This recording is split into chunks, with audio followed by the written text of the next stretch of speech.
What if the biggest turning point in human history never happened at all? What if our ancestors never stepped down from the trees, never claimed the open ground, never built fires on the plains, cities on the earth, or empires under the sky? Imagine a human species still living above the forest floor, shaped by height, fear, balance, and the constant danger of falling. Before we go deeper, take a moment to like the video and subscribe, if this is the kind of history and mystery you enjoy. The first sound is not a human voice. It is the groan of wood under weight, the dry crackle of bark peeling in the heat, the shaking whisper of leaves moving high above a forest floor that might as well belong to another planet. Somewhere below, in the strips of shadow between roots and ferns, something large moves with patience.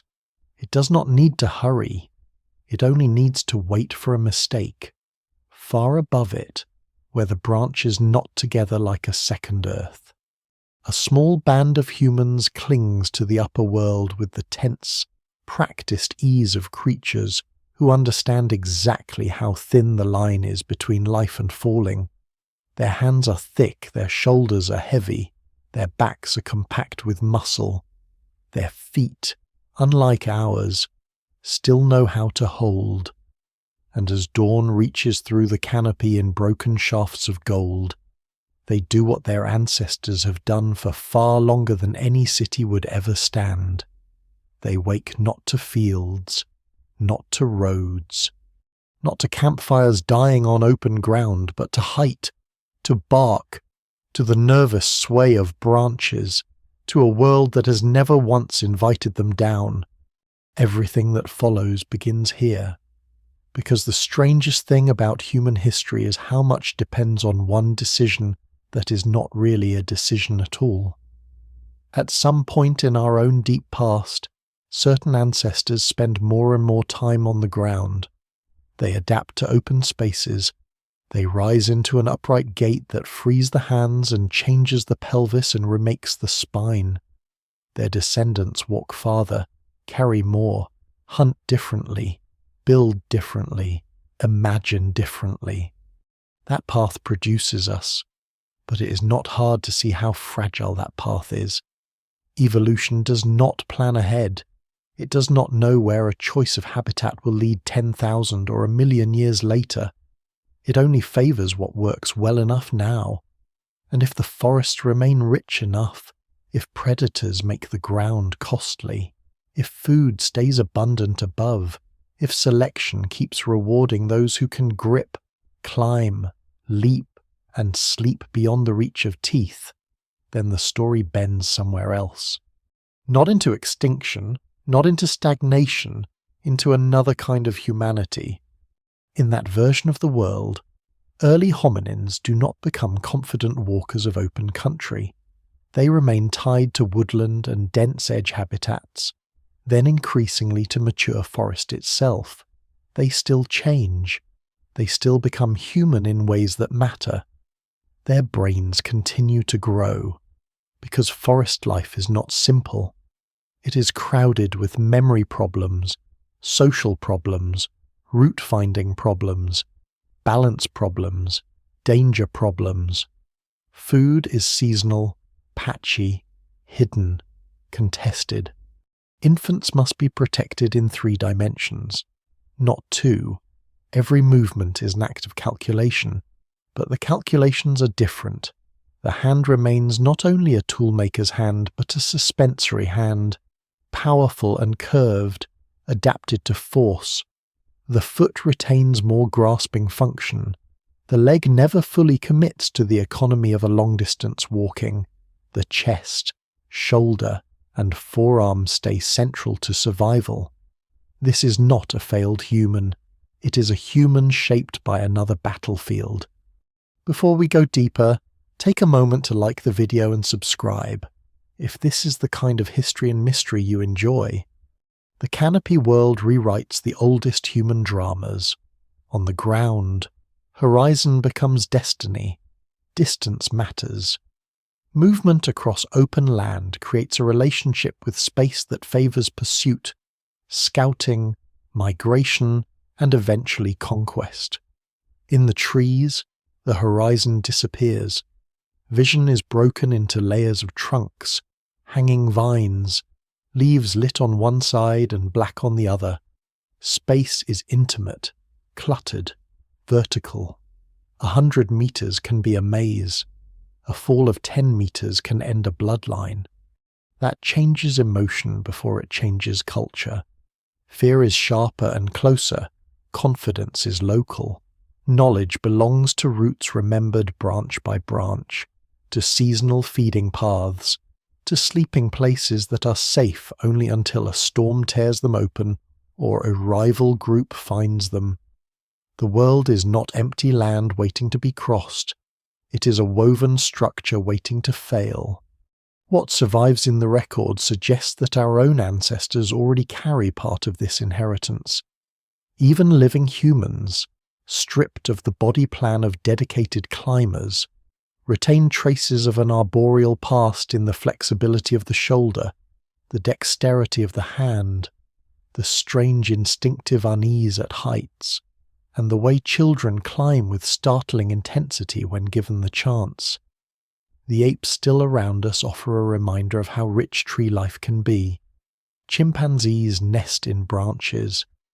Orangutans seem to float through a suspended architecture too complex for careless movement. Gibbons turn the canopy into a highway. None of them become human, but they show that intelligence above ground can flourish without a savanna. That matters, because one old habit of thought treats the descent from the trees as the beginning of seriousness, as though the forest were only a nursery that evolution had to leave behind. In reality, forests are engines of selection every bit as demanding as plains. They reward precision, they punish carelessness, they create memory-intensive lives. Scholars still debate exactly how heavily different early hominins relied on trees at different stages, because the evidence remains incomplete. But there is no question that the arboreal inheritance runs deep. The speculative world here simply extends that inheritance instead of gradually surrendering it. So imagine East Africa, or perhaps a wider belt of ancient woodland spread through changing climates, where the open country push never becomes dominant. The landscape is not an untouched paradise. It is unstable, pulsing with drought cycles, patches of expansion and retreat, corridors of dense green and belts of broken woodland. In our history, such instability helps favour adaptable bipeds who can move efficiently between scattered resources. In this other history, one branch of humanity answers the same instability by becoming even better at surviving in forest remnants, gallery woods, and tangled ecotones. Rather than gambling on the exposed ground, they double down on refuge. Better climbing means safer infants. Safer infants mean stronger selection for family groups that can remain above predators. Better root memory means more efficient feeding. Better arm strength means fewer fatal slips. Better feet mean a difference between escape and death. Small advantages accumulate until the upper world is no longer just a place of occasional safety. It becomes home in the full sense of the word. Home, in a forest, is never simple. It cannot be permanent in the way a house is permanent. Branches die, fruiting cycles shift, trees fall, colonies of stinging insects move in, snakes find hollows. The structure that holds one season may betray the next, but this instability does not prevent attachment, it simply changes it. These humans learn trees the way later humans learn streets. They know which trunks twist in prevailing winds and which stand firm after rain. They know where bark peels cleanly for fibres, where birds nest low enough to raid, where flowers will draw pollinators and therefore secondary prey. They know the smell of rot that signals danger beneath a layer of living moss. They know the warning silence that settles before a leopard begins to climb. Their geography is not built from rivers and mountains alone. It is built from individual giants, the split fig over the ravine, the smooth-barked tower where the bees gather, the dead snag that creaks but never falls, the broad-limbed tree that can hold 5 sleepers and a child between them. This is where human social life begins to separate from our own familiar arc. Life in the canopy favours closeness, because separation is expensive, on the ground. One can spread out around a fire or walk side by side over open land. In the trees, group movement requires sequence, spacing, and trust. One body's decision affects the branch load for everyone else. One panicked leap can shake an infant loose. The costs of conflict rise when the floor is far below. That does not make these humans peaceful. No primate ever becomes peaceful merely because danger exists, but it likely changes how aggression is expressed. Threat displays matter. Vocal signaling matters. Memory of alliances matters. Physical dominance still exists. But reckless violence becomes more self-destructive. The upper world rewards those who can gauge not only strength, but timing, position, and the intentions of others before movement begins. A species shaped in such conditions may become exquisitely sensitive to mood, tension, and trust, because social mistakes, like physical mistakes, carry immediate consequences. There is another twist here, and it is an important one. We often link human greatness to hands freed by bipedalism. It is a reasonable link. Walking upright transforms what hands can do, but hands are not all or nothing inventions. Even in this arboreal path, manipulation still improves. Precision grip can still sharpen. Simple tools can still appear. Sticks can still probe hollows. Stones can still crack nuts in places where stable surfaces exist. Leaves can still be folded, fibers stripped. Shelters adjusted. Intelligence does not wait politely for a perfect pelvis. It emerges wherever survival rewards foresight and experimentation. The difference is that early technology remains constrained by transport and posture. The ground is where heavy objects lie, but the ground is danger. A sharp stone is useful, but carrying it aloft is awkward. A broken branch can serve as a club, but not if it throws off balance at the wrong moment. Innovation still happens. It simply happens under the authority of gravity. That world produces a very different daily rhythm. Morning begins with sound before sight. Groups call softly, then more sharply, checking who is near, who is gone, who has moved in the dark. Infants cling while adults test branches with habitual pressure. Not because they are uncertain, but because certainty belongs only to the dead and the foolish. Feeding begins almost at once. Time in trees is time spent managing calories. Fruit is rich but unreliable. Leaves are abundant but costly to digest. Insects offer protein. Eggs offer concentrated fat. Small vertebrates offer rare rewards when caught. Every feeding strategy has trade-offs. The best routes are remembered and contested. The strongest bodies are not necessarily the safest, because heavy bodies are a liability on narrow supports. A successful individual is not merely strong, it is measured, alert, and deeply familiar with the architecture of a living forest. And below all of this, the ground remains present like a threat half seen through leaves. It is not forbidden. These humans do descend at times, because no species can remain entirely detached from the lower world. Water sources, minerals, certain foods, fallen carcasses, useful wood, and occasional opportunities all draw them down.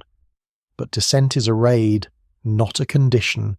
It is done quickly, nervously, With lookout behavior and a bias toward retreat, the forest floor belongs to speed, weight, ambush, and things that smell humans long before humans see them.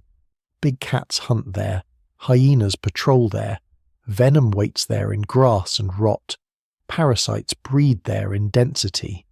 In our world, the ground gradually becomes a stage for opportunity. In this one, it remains a necessary enemy. No single explanation fully accounts for how long a population could sustain such a balance, and climate would keep shifting the pressure, but for immense stretches of time it could be enough. Enough to preserve a lineage, enough to shape a body, enough to redirect history. Once that redirection takes hold, the forest stops being a backdrop and becomes the central fact of human existence. Birth happens in nests reinforced with woven branches and leaves. Death is often sudden and physical, the result of a slip, a broken limb, an infection after a fall, a predator's patience, a storm in the wrong season. Childhood is long because skill takes time. The young must learn not just what to eat and whom to trust, but how to read a whole moving landscape beneath their own hands and feet. Elders matter because memory matters. The oldest root, the hidden feeding site, the tree that still fruits in drought, the warning signs of branch sickness, the smell that means wasps rather than bees, the sound of rain building far off through layers of leaves. These are libraries no stone tablet will ever record. In such a species, knowledge lives in bodies first. It is possible, standing inside this imagined beginning, to feel that something is missing. No open chase across grassland, no band gathered around a fire in twilight, no footprints stretching toward a distant horizon, no first grand departure into the unknown. But that feeling comes from us, from the ground-dwelling creatures we became, to the humans in the branches. Nothing is missing. The unknown is already all around them. It hangs above and below. It hides under bark and inside silence. It waits on the next limb. Their world is not smaller because it is vertical. It is simply bounded by other dangers, other opportunities, other forms of ambition. They do not know that another humanity might have stepped down and kept walking until it crossed deserts, ice sheets, and oceans. They only know the grip of bark in the dawn and the long-trained certainty that if the hands let go, history ends there. Once a species commits itself to the branches, the body becomes an argument written over hundreds of thousands of years. Bone shifts first in small ways, then in whole arrangements. Muscle follows, balance changes, birth changes, injury changes, even rest changes. In our own history, the human frame becomes a compromise built around endurance on the ground, long legs, arched feet, a pelvis that supports upright walking, hands increasingly liberated from locomotion, a spine that carries the strange burdens of bipedal life. In this other history, that compromise never fully settles. The body remains pulled upward, as if evolution keeps its fingers hooked in the canopy and refuses to let go. The shoulders would be among the clearest signs. In modern humans, the shoulder retains a wide range of motion, one of the lingering clues of arboreal ancestry. But a truly tree-bound humanity would keep far more of that ancestral emphasis. The shoulder girdle would likely remain exceptionally mobile and robust, built not merely for throwing or lifting, but for repeated weight-bearing above the head. Scapulae might sit in positions that favour climbing force and suspension. The collarbone would matter enormously as a stabilising strut. The upper back would broaden. The chest might look different too, not in some monstrous caricature, but in the quiet way that function reshapes form over time. A person adapted for vertical life would carry strength where a runner carries economy. Power, in this world, would gather through the arms, shoulders, chest, and hands, because every day would ask the upper body to do what our own species only does in bursts. The hands themselves would tell a long story. Human hands are already peculiar, capable both of force and of precision. That duality is part of our success. Yet a branch-dwelling humanity would preserve more curvature in the fingers, more secure wrapping strength, perhaps thicker soft tissue pads, perhaps subtle changes in thumb proportions depending on how much precise manipulation still shares importance with powerful grasping. No single reconstruction can be certain, because the evidence remains hypothetical, but the pattern is easy to see. A hand that climbs all day cannot become too specialized for delicate tool use at the expense of security. At the same time, a hand belonging to an intelligent social primate will not remain crude. It will still strip bark, probe crevices, weave fibers, inspect insects, test branch integrity, groom companions, tend infants, and manipulate whatever small technologies eventually emerge. So it becomes a compromise, unlike ours, not the hand of a ground engineer, but the hand of a living grappling hook that also remembers how to think. The feet might be stranger still, at least to us. The modern human foot is a marvel of terrestrial adaptation, rigid enough for push-off, arched for energy return, strong in alignment for long walking, but it pays for those virtues with the loss of grasping ability. A tree-bound human lineage would not give that up so completely. The big toe might remain more divergent, or at least more mobile. The forefoot could retain flexibility that in our species would be considered inefficient. Tendons and intrinsic foot muscles would matter far more. Such a foot would not look exactly like that of a chimpanzee, because this would still be a distinct human path with its own pressures, but it would not be our foot either. It would be something designed to clutch bark, brace on uneven supports, and recover from slips in fractions of a second. Ground walking would still happen, though awkwardly and for shorter periods. The gait might be competent enough for brief descents, but not elegant, not economical, and certainly not suited to long marches across open country. That has consequences for the legs. In our history, long lower limbs help turn humans into efficient travellers. In the trees, selection would likely care less about stride length and more about stability, crouching power, controlled extension, and shock absorption in irregular positions. The knee might remain better suited to flexed postures. The hip would still need range, but perhaps not in the same pattern demanded by full-time striding bipedalism. The pelvis becomes especially interesting here, because it sits at the crossroads of locomotion and childbirth. A ground-based upright walker lives with the pelvis narrowed and rearranged by bipedality, while infants with large brains make birth more difficult. That tension is one of the defining features of our species. In an arboreal humanity, the balance might shift. If locomotion remains mixed and climbing-centered, pelvic form may preserve more ancestral breadth or different proportions, potentially changing childbirth in ways that scholars still debate even in real hominin evolution. Larger-brained infants might still create enormous obstetric challenges, but the exact geometry of those challenges could differ.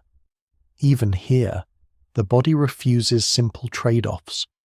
The spine would likely remain less optimized for full upright loading and more comfortable in varied, flexed, and suspended positions.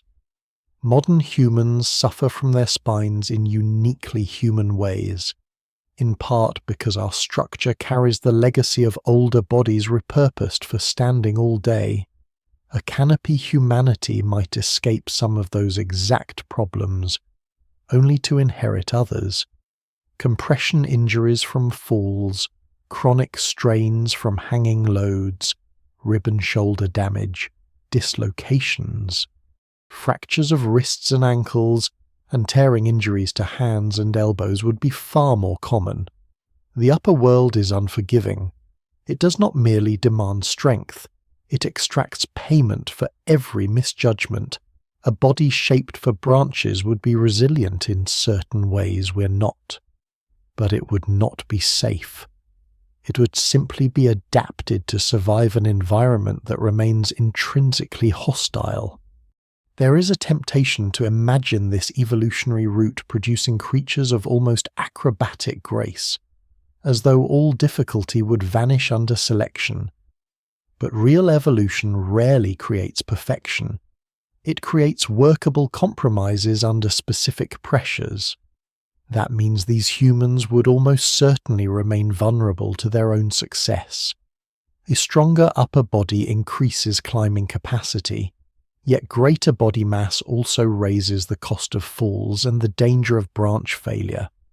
Better grasping feet improve security, yet they may reduce speed and endurance on the ground. Heavier musculature supports vertical life, yet it increases caloric demand in forests where food can be seasonal and patchy. No single explanation fully accounts for how all these pressures would settle, because every advantage drags a cost behind it. The result is not an ideal climber, it is a human body perpetually negotiating with gravity. That negotiation begins in infancy. Human infants in our world are already helpless for an unusually long time. Much of that helplessness is tied to big brains, difficult births, and extended childhood. In the trees, the danger multiplies. A baby that cannot cling is a baby at constant risk. So selection would strongly favour infants with powerful grasp reflexes, dense early bonding, and caregivers whose bodies and behaviours are adapted to near-constant carrying. Pelage, if it remained sparse as in modern humans, would change the mechanics of infant transport. Perhaps body hair persists somewhat more. Perhaps carrying strategies become more dependent on slings of plant fibre at an earlier stage of cultural development. Perhaps infants develop musculature and coordination with exceptional speed in the hands and feet. What survives in comparative primate behaviour suggests that clinging capacity can shape maternal movement, social spacing, and group speed in profound ways. In a fully arboreal human society, infancy would be a more dangerous, more physically intimate, and more collectively managed phase of life. That in turn affects sexual selection, maturity, and family structure. Strong shoulders are not merely useful, they become visible signs of competence, secure balance, calm movement at height, the ability to carry food or a child through unstable branches, the memory to navigate seasonal routes without error. These become attractive not because they are aesthetic abstractions, but because they signal survival. Beauty in such a species would be inseparable from reliability. The body would advertise not only fertility or youth, but trustworthiness in motion. Scholars still debate how much sexual selection versus ecological necessity drives certain traits even in living primates, and the evidence remains incomplete for any hypothetical lineage. But it is hard to imagine a canopy species not learning to read bodies with extraordinary care. A twisted wrist, a limp in the foot, a slight hesitation on unstable limbs, a tremor after illness, these would mean something immediate. Even sleep would leave traces in anatomy. A species resting at height must stabilize itself through posture, social clustering, or built structures. Hands, feet, hips, and back muscles all participate. Over generations, the requirements of sleeping safely in nests or branch cradles could reinforce a body better suited to flexed rest, lateral bracing, and rapid waking. Night accidents would remain common enough to exert real pressure. Storms would be especially deadly. A terrestrial human can huddle, dig in, build outward. A canopy human is suspended inside moving architecture during lightning, wind, and torrential rain. Grip strength is not enough in such moments. Judgment about where to rest, how to distribute bodies, and when to descend becomes part of physical survival. The body and the culture would grow together around those decisions. Then there is the face, which may change less dramatically than one might expect. These are still humans. They would remain expressive social primates, and facial communication would still matter deeply. Yet diet, locomotion, and developmental timing can subtly reshape jaws, necks, and skull balance. If tough plant matter remains important, chewing muscles might stay somewhat more robust. If tool-assisted food processing develops slowly, teeth may preserve different wear patterns. The skull might balance differently on the spine if habitual posture varies from ours. None of this would turn them into apes reborn. That would misunderstand both evolution and ancestry. The point is not reversal. The point is divergence. They would look human enough to unsettle us, familiar enough in the eyes and hands to invite recognition, but built around priorities we surrendered long ago. The most revealing difference may not be what grows larger or stronger, but what never gets the chance to become central. Endurance running in our world becomes one of the quiet revolutions of the human body. Sweating, long legs, elastic tendons, upright efficiency, and persistence over distance transform how humans use landscapes. In the trees, that revolution never arrives. There is no reason for natural selection to invest heavily in long-distance terrestrial economy when escape means ascent, when home lies above, and when open pursuit is usually suicidal. The lungs still matter, the heart still matters, stamina still matters, but they are tuned for bursts, climbs, repeated exertion, and vigilance rather than for crossing miles of exposed country under the sun. This alone changes history more than almost any single anatomical trait. A species that cannot travel cheaply on foot remains locally brilliant and geographically constrained. And yet within that constraint there is immense sophistication. A body built for branches would not be primitive in any useful sense. It would be highly derived, highly specific, and in many ways as astonishing as our own. The shoulder would function like a carefully engineered joint system under constant load. The foot would behave as both anchor and sensor. The hand would remain a fusion of thought and force. The torso would stabilize movement through environments with no stable floor. Childhood would become a prolonged apprenticeship in balance and grip. Adulthood would be a performance of strength governed by restraint. Old age, for those who reach it, would arrive as a battle against weakening hands and narrowing margins. The body would keep score every day.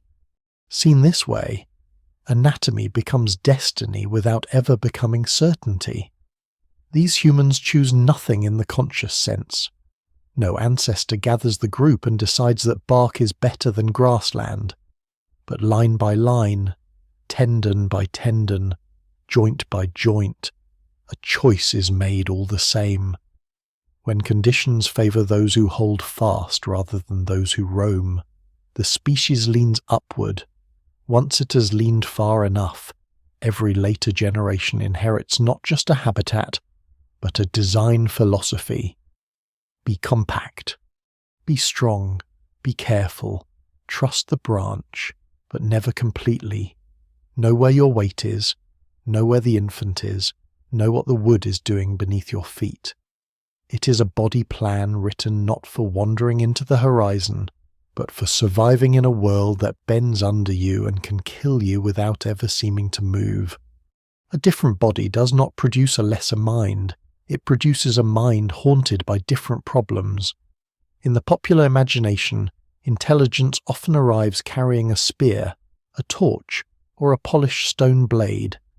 It strides into open country, masters distance, and begins rearranging the world. But intelligence does not begin there. It begins wherever survival becomes too complex for instinct alone. A forest canopy is one of the great engines of that complexity. It is crowded, unstable, seasonal, deceptive, and social. It rewards memory with immediate force. It punishes inattention with gravity. It hides food behind timing, danger behind silence, and opportunity inside patterns too subtle for a careless brain to track. So if humans never truly leave the trees, intelligence still expands. It simply expands sideways before it expands outward.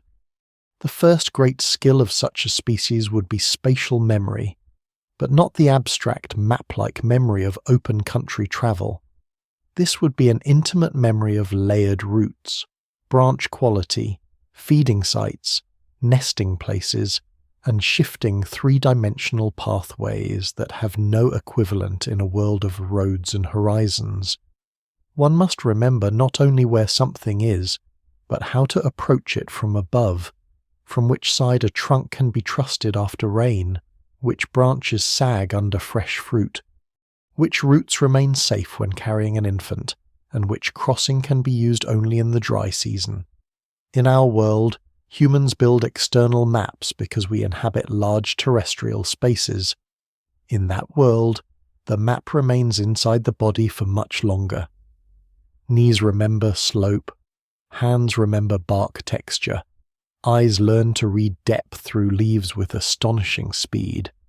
What survives in studies of living primates suggests that even non-human species can carry detailed mental records of fruiting cycles and root networks. A human lineage under constant arboreal pressure would likely push that ability much further, turning the forest into a memory palace whose corridors are alive and perishable. That kind of memory favors a certain kind of intelligence. It rewards caution over boldness, anticipation over improvisation, and the ability to hold multiple conditions in mind at once. Is the branch wet? Is the child awake? Is the rival group nearby? Has the fruit ripened or already been stripped? Are the birds silent for a reason? Is there wind coming through the upper canopy?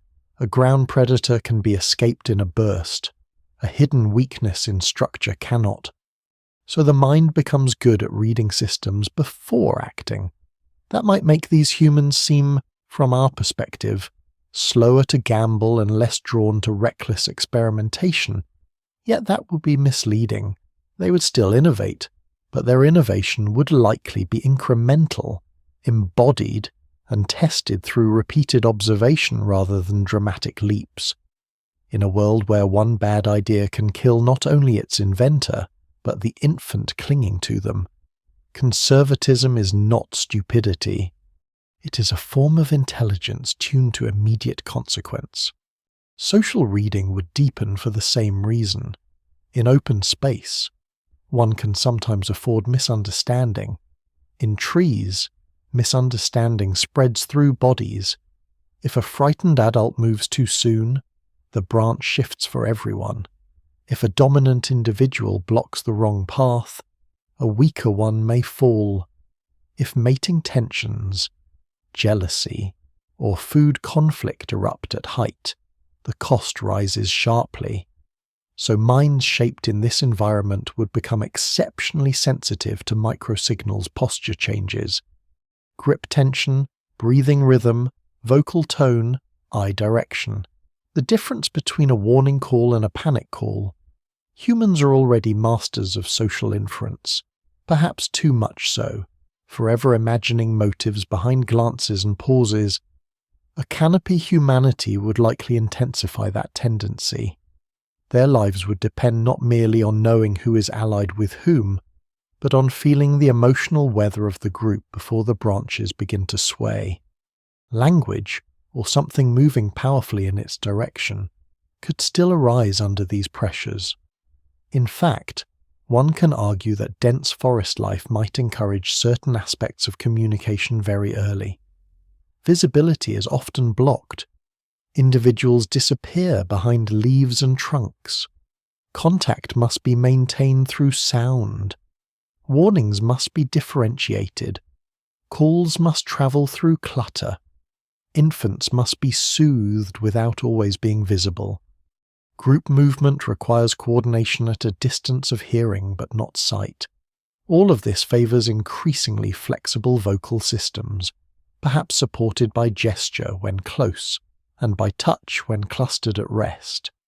The exact path toward full symbolic language remains one of the great mysteries even in our own history, and scholars still debate which ecological pressures mattered most. The evidence remains incomplete, and no single explanation fully accounts for language's emergence. But it is not difficult to imagine that the forest, far from delaying communication, might force it into unusual richness. Sounds would acquire layers of meaning tied to place, danger, movement, and trust long before anyone carves a mark into bone. Yet there is a difference between a mind built for immediate ecological complexity and one built for transforming matter on a large scale. That difference may be where this alternate humanity truly diverges from ours. On the ground, repeated handling of portable objects, transport over distance, and the use of stable working surfaces help encourage cumulative tool traditions. In the trees, material culture faces a constant enemy inconvenience. Heavy stones are useful, but hard to carry upward. Sharp flakes are useful, but dangerous to store or transport among children and moving bodies. Workspaces are unstable. Objects can be dropped and lost. Fire, if discovered at all, is difficult to manage aloft. The mind remains inventive, but its inventiveness may favour strategies of perception, coordination, and route optimization over the kind of externalized technological ratchet that later defines our history. Intelligence becomes more internal, more social, more ecological.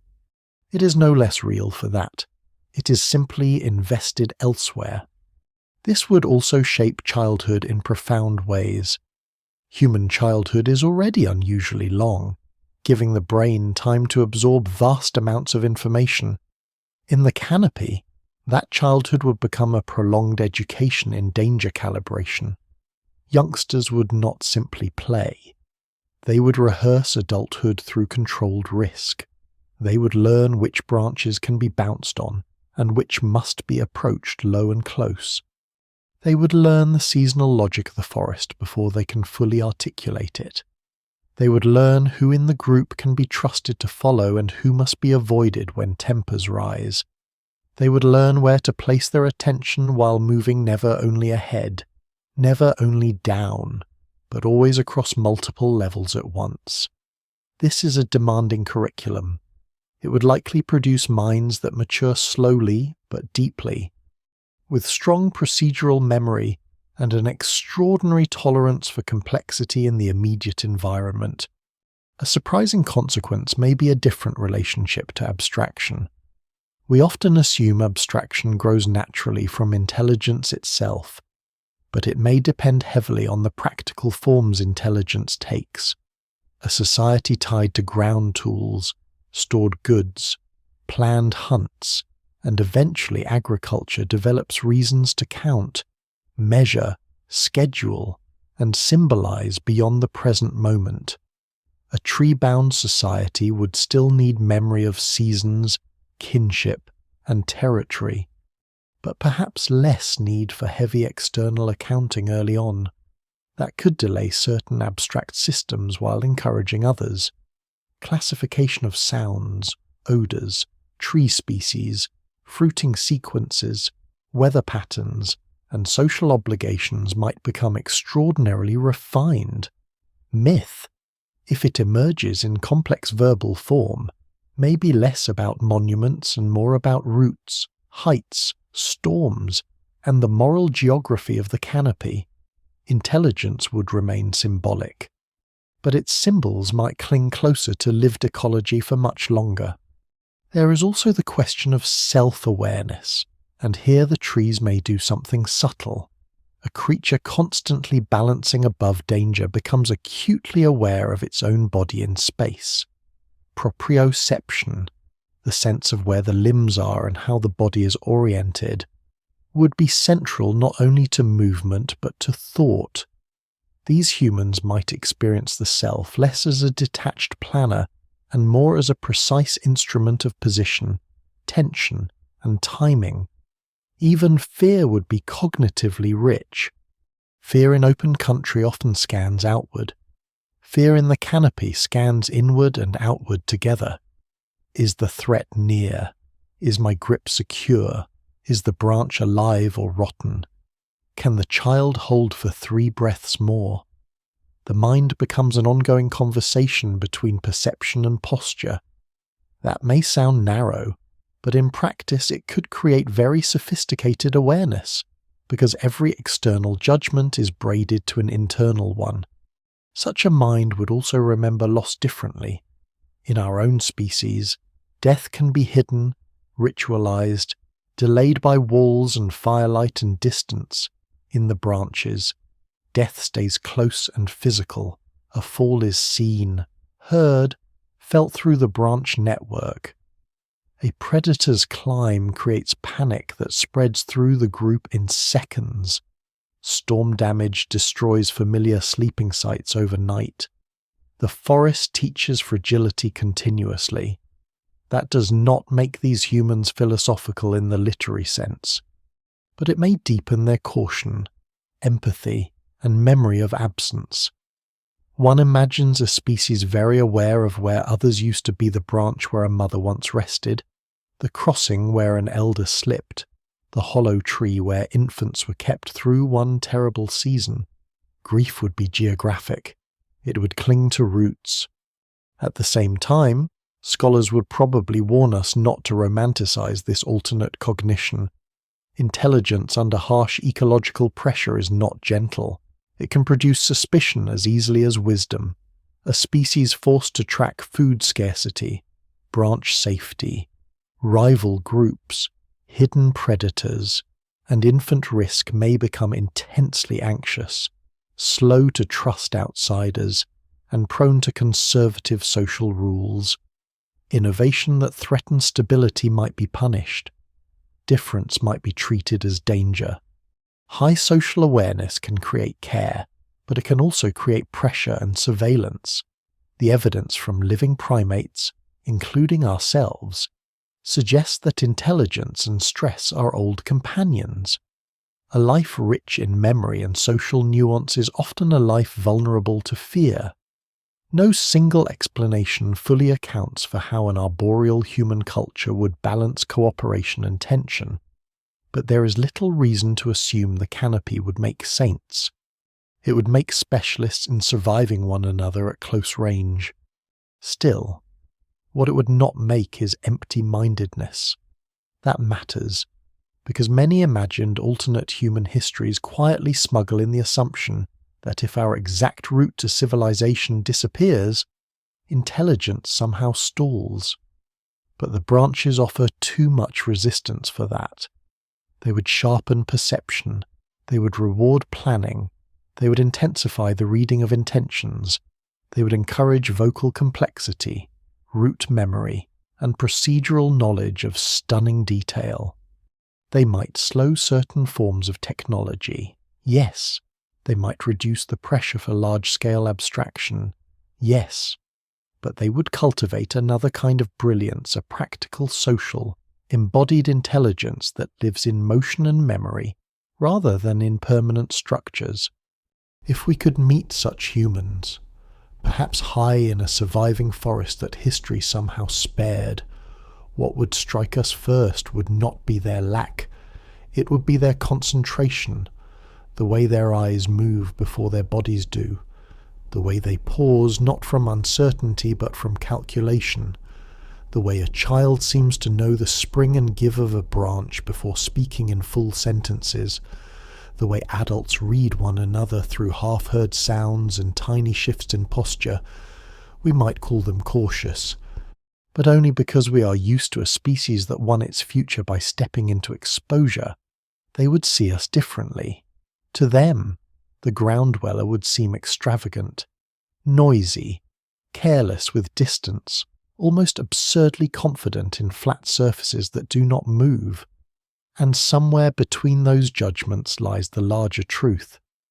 Intelligence is never just brain power in the abstract. It is always shaped by where the body must survive. Give a human mind to the forest, and the forest will teach it to think in leaves, in roots, in balance, in memory, and in the dangerous space between holding on and letting go. If the ground remains dangerous, then one of the greatest revolutions in human history never fully happens. Fire does not vanish from the world, but it loses its chance to become our constant companion. That single difference reaches farther than almost any change in bone or muscle, because fire is not just warmth, it is safety, cooked food, hardened wood, light after sunset, protection for children, a social centre, a technology laboratory, a way of lengthening the day and shrinking the dark. In our own past, repeated access to controlled fire alters diet, landscape use, sleeping habits, and perhaps even the rhythms of thought and social life. In a humanity that never truly leaves the trees, that transformation becomes hesitant, partial, and perhaps forever unstable. Flame belongs mostly below, where fuel collects in abundance and where one wrong gust can turn refuge into death. A canopy species would know fire long before it could master it. Lightning storms would ignite edges of woodland.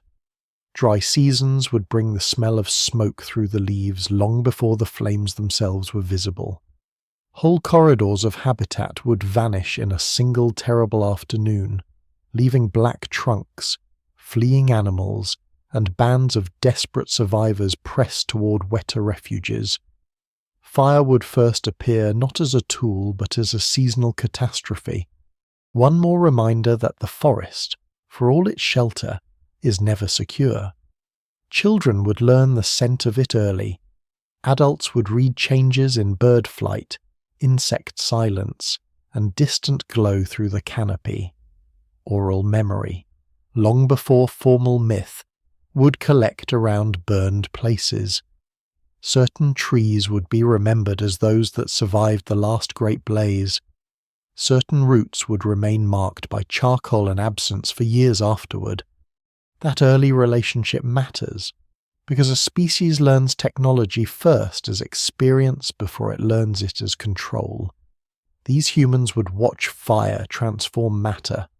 They would see carcasses left after burns become easier to tear and chew. They would notice that some seeds crack open differently, that insects flood out of rotten logs after heat, that smoke drives some predators away while attracting scavengers and danger of another kind. They would learn that burned ground reveals stone, bone, and ash in patterns the living forest keeps hidden. In brief descents after a fire, they might exploit the changed landscape with intense opportunism, yet knowing what fire does is not the same as living with it. To carry flame upward into dry nests and woven sleeping structures is to invite mass death. To build dependable hearths on the forest floor is to spend long, vulnerable hours where teeth, claws, parasites, and ambush still rule.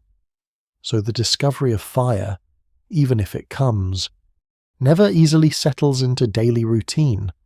Scholars still debate the exact timeline and degree of fire control in real early human evolution, because the evidence remains incomplete, and traces of ancient burning are often difficult to interpret.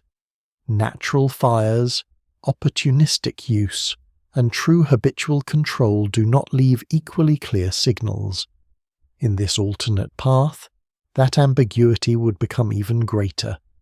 A tree-bound human population might learn to exploit naturally occurring fire repeatedly for hundreds of thousands of years without ever becoming a species of hearth builders in the full sense. They might preserve embers briefly in sheltered ground camps during special seasons. They might carry smouldering materials short distances when conditions allow. They might even develop temporary fire use in exposed rock shelters, fallen hollow spaces, or riverbank clearings where the risk of canopy ignition is lower, but such use would remain conditional, rare, and difficult to standardize. No single explanation fully accounts for how early fire becomes stable even in our own world, and here the barriers are higher at every stage. Without reliable fire, the night remains much larger. Darkness in a forest is unlike darkness in open country. It is close, damp, crowded with hidden movement and untraceable sound. The ground becomes almost unusable except in desperate necessity. Even the lower branches feel changed after sunset. Depth perception weakens. Moisture slicks bark and vines. Nocturnal eyes begin to gather below and between trunks. In our history, fire pushes back part of that darkness and creates a pool of order where social time can continue. Around flames, humans eat more safely, groom, watch, tell stories, plan, and slowly make the night into another's domain of culture. In the canopy world, that expansion is sharply limited. Darkness demands stillness. Groups cluster tightly in nests or branch cradles, reducing movement to the essential. Sound becomes both reassurance and risk. A whispered contact call may calm an infant but also signal position. Sleep comes in lighter intervals. Vigilance becomes communal. That changes social life in ways easy to underestimate. Night around a fire is one of the hidden engines of human civilization because it creates protected hours not entirely consumed by movement, feeding, or immediate danger. It allows the mind to stretch. It encourages memory, performance, imitation, ritual, and reflection at a slower pace. Remove or weaken that nightly center, and culture develops under narrower time margins. These humans would still bond, teach, and transmit knowledge, but much more of it would happen in daylight or in the dim, suspended quiet before sleep. Storytelling might survive in low murmurs, rhythmic touch, and short repeated verbal patterns rather than in long dramatic performances beside a blaze. Elders would still matter, but their teaching lives would be more integrated into movement and labor. The species would remain social, deeply so, yet less able to gather in large stationary circles after dark. Culture becomes mobile because it has to. Diet changes too. Cooking is not a luxury. It is a metabolic advantage. It softens fibrous foods, reduces chewing time, makes many calories easier to access, and can lower some disease risks. If regular cooking is delayed or limited, then food places a heavier burden on time, teeth, guts, and daily routine. These humans may retain stronger jaws or more robust chewing muscles longer than we did. They may rely heavily on foods already edible, raw ripe fruit, soft shoots, insects, eggs, certain small animals, honey, and whatever can be processed through pounding, tearing, drying, soaking, or simple fermentation without heat.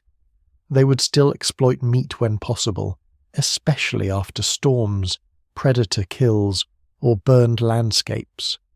But raw flesh is more costly and riskier than cooked flesh. That alone could constrain brain expansion at certain points, though not necessarily stop it. The relationship between diet, cooking, and brain evolution is complex, and scholars still debate exactly how much cooking contributed relative to other factors. What survives in the record suggests multiple pathways shape the human brain, but in this alternate world, the absence of stable fire would remain a persistent brake on some of the energetic advantages our lineage later enjoyed. Cold becomes another quiet tyrant. Much of human expansion depends on the ability to buffer temperature through fire, clothing, shelter, and cooperative planning. A canopy humanity without habitual fire remains tied to climates that do not punish nighttime exposure too severely. Dense tropical and subtropical forests become not just preferred habitats but necessary ones.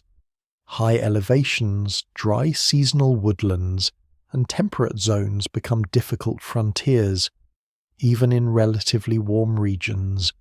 Nights after rain or during seasonal shifts could be punishing when one sleeps above ground, with little heat retention beyond body contact. Nest insulation, and whatever coverings can be improvised from leaves, bark fibre, or animal skins, infants, elders, and the injured would be especially vulnerable. A species living this way would likely evolve powerful habits of clustering, huddling, and thermal sharing. Sleeping groups might function almost like living heat reservoirs, arranged with exquisite care according to age, status, and need. And yet, precisely because fire is difficult, it would carry a kind of awe beyond mere utility. Rare technologies often become socially charged. A band that manages controlled embers in a safe ground refuge, even briefly, would possess something almost miraculous. Smoke would become a smell of extraordinary opportunity and extraordinary danger at once. Burned wood might be valued for special uses. Charred branch tips could serve as marking tools or as improved probes. Hardened wooden implements, if heat-treated in controlled moments, could become prized possessions. Small ritual associations could gather around the rare people best able to approach, preserve, or judge flame. The evidence remains incomplete for how symbolic thinking would entwine with such occasional fire use, but it is hard to imagine that something so visually powerful and so difficult to domesticate would remain emotionally neutral. Fire below, darkness above that tension would echo through memory, taboo, and practical wisdom alike. There is also an ecological irony here. Regular fire use by ground-dwelling humans eventually helps remake landscapes, driving game, clearing vegetation, encouraging certain plants, and turning people into active shapers of ecosystems. A tree-bound humanity would have far less ability to do this. Forest change would still occur, but mostly through indirect pressures, seed dispersal, branch harvesting, nesting damage, local overuse of favoured trees, small clearings created by repeated occupation. Human beings would remain influential organisms, but not yet planetary engineers. The forest would still seem much larger than them, more sovereign, less obedient. Their history would feel less like conquest and more like negotiation, with forces that remain fully capable of erasing them. Even the psychology of fear would sharpen under these conditions.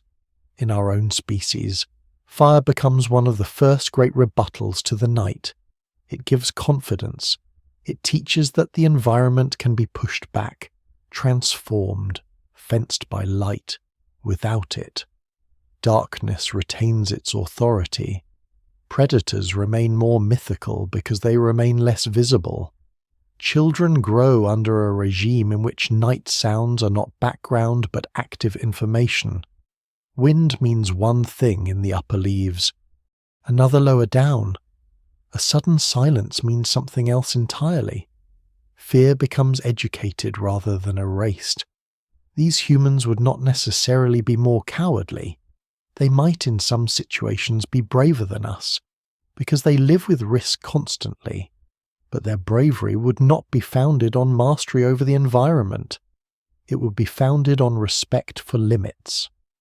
There are moments, though, when the lower world might briefly tempt them toward another future, a storm-toppled tree creating a giant cradle near the ground, a rocky outcrop warmed by sun and sheltered from climbing predators, a riverside bank with exposed clay and a clear view, a season of unusual abundance when repeated descents seem worth the danger.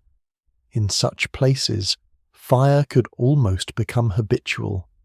One can imagine generations hovering near the threshold, returning again and again to ground refuges where cooked food, warmth, and light promise a different destiny. But to cross that threshold requires consistency, and consistency is what their ecology denies them. The roots back upward are always there. The old safety of height still exerts its pull. One leopard in the dark, one child taken on the forest floor, one wind-blown nest ignited by carelessness, and the experiment collapses into caution again. So the species remains suspended between knowledge and restraint. It knows what fire can do, but cannot easily make fire the centre of life. It experiences darkness not as a temporary inconvenience, but as a ruling condition. It survives cold not by dominating it, but by avoiding the worst of it and pressing warm bodies close together in the leaves. It eats with more labour, sleeps with more vigilance, and learns early that some of the most transformative powers in nature are too dangerous to embrace fully. That is perhaps the deepest difference of all. Our humanity becomes the species that drags sunlight into the night and turns it into routine. Their humanity becomes the species that watches the red glow below through branches and understands, with perfect clarity, that some gifts come wrapped in extinction. Once the trees become home rather than refuge, the forest stops being scenery and turns into infrastructure. That may be the hardest thing for a ground-dwelling mind to fully grasp. We are used to thinking of forests as places one enters, crosses, uses, or clears. Even in societies that depend deeply on woodland, the forest often remains one zone among many.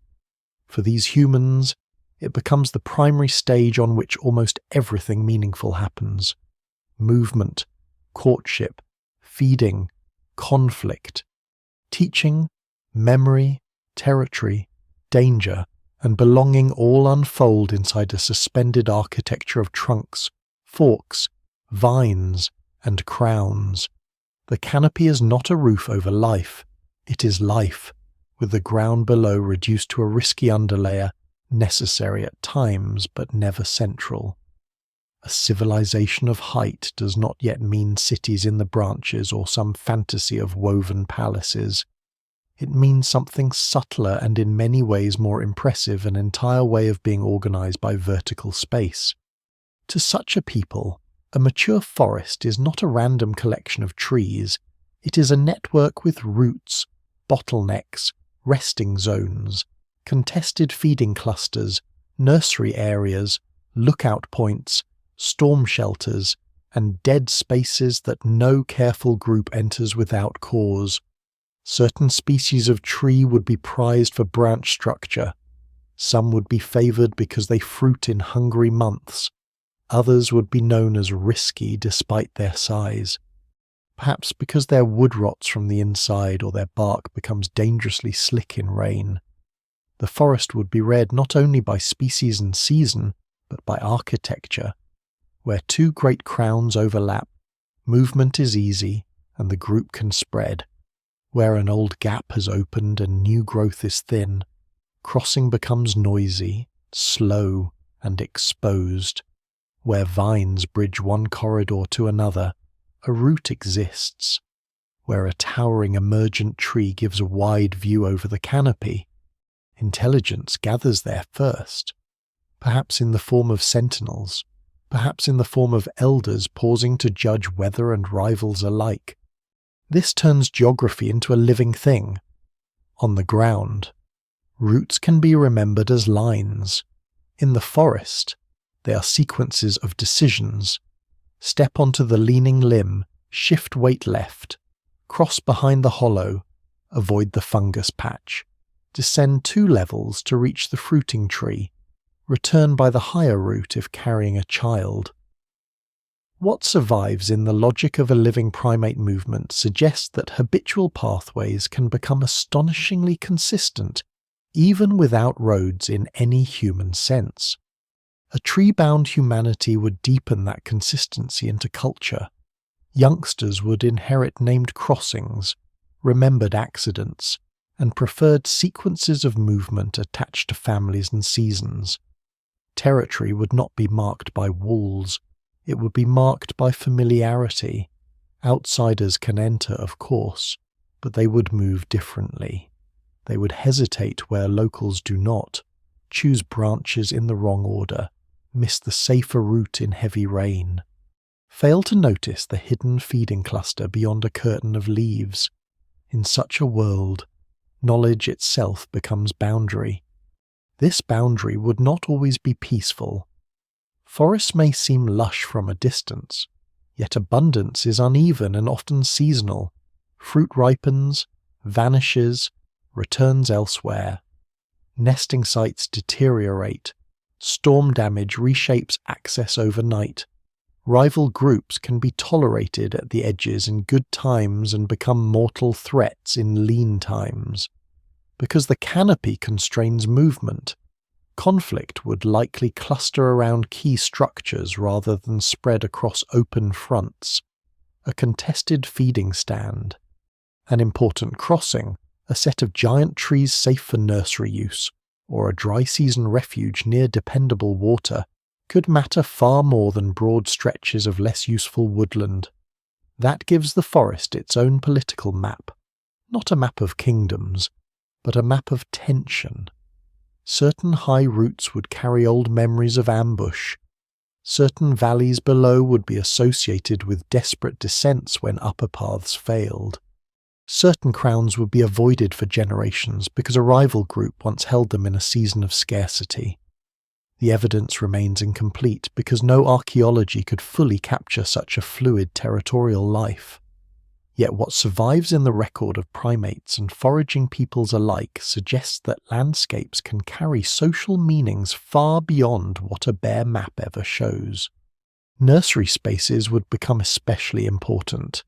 A species raising vulnerable infants above the ground cannot afford to treat all sleeping sites equally.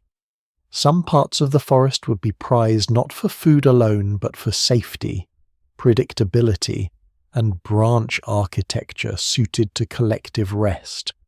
Broad stable crowns with multiple adjoining supports, protected from prevailing winds and difficult for large predators to approach, would become the closest thing this humanity has to permanent neighborhoods. Not permanent in the way a village is permanent, because trees age and storms do not respect memory, but persistent enough to gather history. Births happen here. Illness is watched here. The old are positioned where they can rest with less strain. Children learn the first safe movements here, clinging to bark polished by generations of hands and feet. To outsiders, such a cluster might seem only another patch of forest. To those who belong, it is ancestral ground suspended in air. There is something else that follows once the forest becomes a world-scale changes. Ground-dwelling humans eventually build in order to stabilize space. We make walls, roads, storage pits, hearths, towers. These things hold our intentions in place. A canopy humanity begins with a world already structured, but not by them. The great trees are older than memory. Vines create bridges no one planted. Storms perform demolitions no one ordered. Rot opens passages. New growth closes them. Human adaptation in such an environment becomes less about imposing shape and more about reading and reinforcing shape.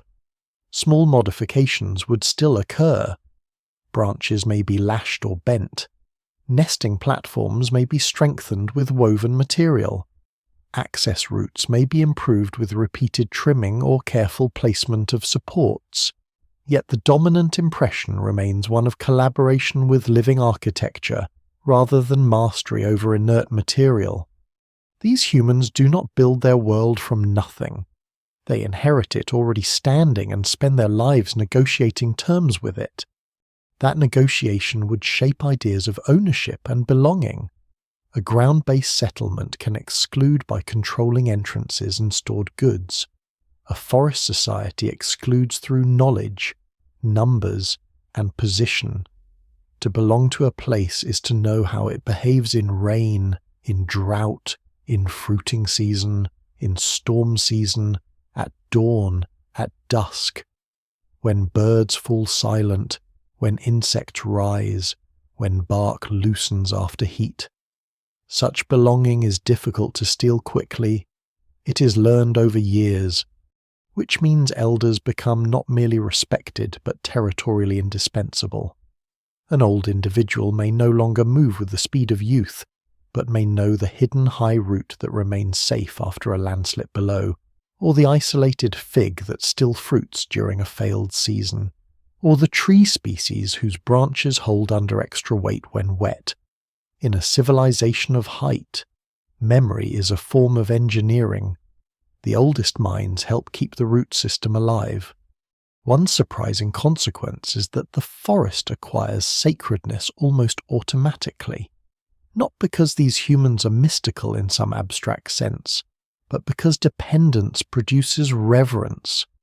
When the very structure holding your child through the night is alive, rooted, seasonally generous, and yet capable of sudden betrayal. You do not relate to it as mere timber. You fear it, use it, curse it, and rely on it too completely for indifference. Particular trees would gather reputations. Some would be associated with abundance, others with death, some with successful births, some with ancestral stories of fire or flood or predator attack. Over generations, oral traditions would likely wrap themselves around towering individuals and unusual formations. A split trunk struck by lightning might become a place of warning. A vast strangler fig enclosing older dead wood might become a symbol of age swallowing age. A branch highway running for astonishing distances might acquire prestige in song and memory. Scholars still debate how ecological dependence shapes religious imagination in real human societies, but here the link would be almost impossible to avoid. The forest is not background nature. It is the nearest thing to a permanent companion. Yet no forest remains stable forever. This is where the beauty of a canopy civilization becomes edged with tragedy. A root known for generations can disappear in one storm. A nursery tree can fail from disease at the core and look healthy until the day it opens beneath a sleeping family. A drought can thin foliage, widen gaps, and expose high travellers to hawks, sun, and rival watchers. A lightning strike can erase a cluster of ancestral trees in minutes, because the world is living. The world is always revising itself.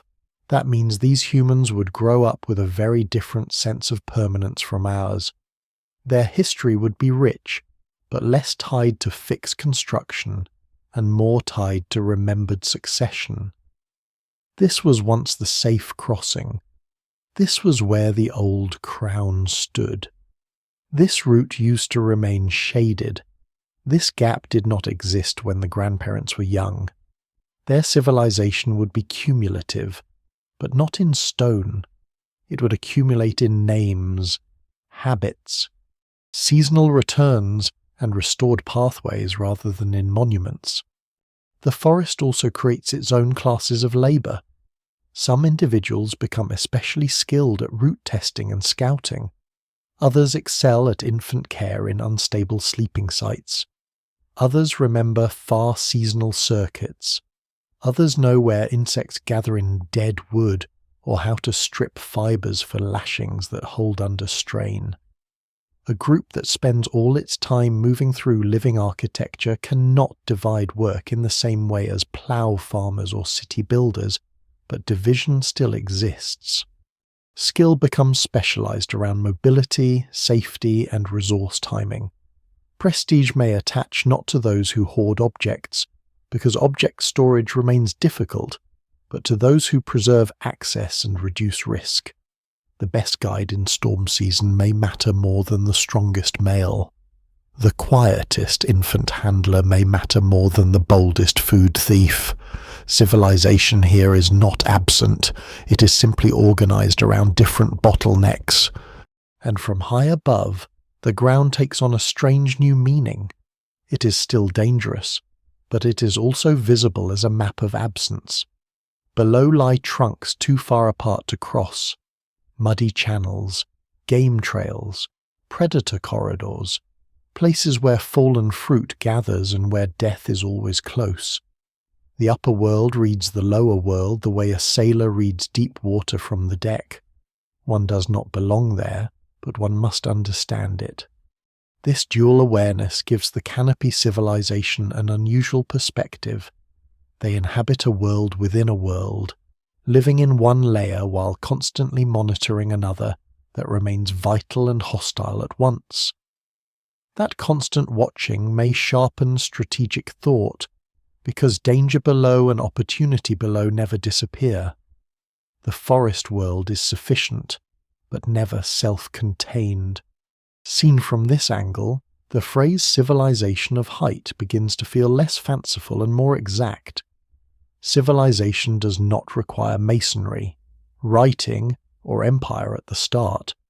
It requires patterned life, transmitted knowledge, social complexity, territorial meaning, specialized roles, remembered places, and an environment so deeply humanized by practice that newcomers cannot fully read it without instruction.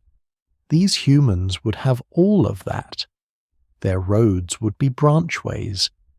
Their plazas would be broad resting crowns. Their nurseries would hang in old giants. Their sacred sites would leaf out each year and sometimes die.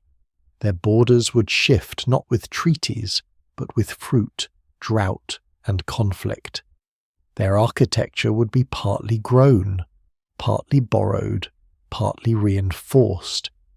And their greatest achievement would be one our own history almost never learns to admire, not the conquest of the forest, but the creation of a human world that can exist within it without ever truly coming down. Technology still emerges in the trees, but it emerges with a permanent handicap. In our history, one of the great accelerators of invention is the simple fact that the ground is patient. A stone can be set down and found again. A log can be dragged. A carcass can be butchered on a stable surface. Fire can sit in one place long enough to change the chemistry of food and wood, and eventually metal, weight, on the ground, is a problem that can be solved. In the canopy, weight is a verdict. Every object must justify itself against gravity. Every useful thing must survive not only making but carrying, storing, and handling in a world where a dropped tool may vanish into shadows or land exactly where descent is most dangerous. So these humans do not fail to invent. They invent under a tyranny of inconvenience. The earliest tools in such a world would almost certainly remain light, immediate, and perishable. Stripped twigs for probing crevices, sharpened sticks for prying loose bark or raiding nests, fibre loops, slings, and lashings for carrying infants or binding temporary sleeping structures, leaves folded into quick containers, flexible rods bent into simple hooks or traps, bone splinters and teeth used for scraping, in our own deep past. Much of material culture was perishable and has simply disappeared from the archaeological record, which means the importance of wood, plant fibre, hide, and woven matter was probably far greater than the surviving stone suggests. in a canopy humanity, that imbalance would become even more extreme. What survives in the record would underrepresent them almost comically.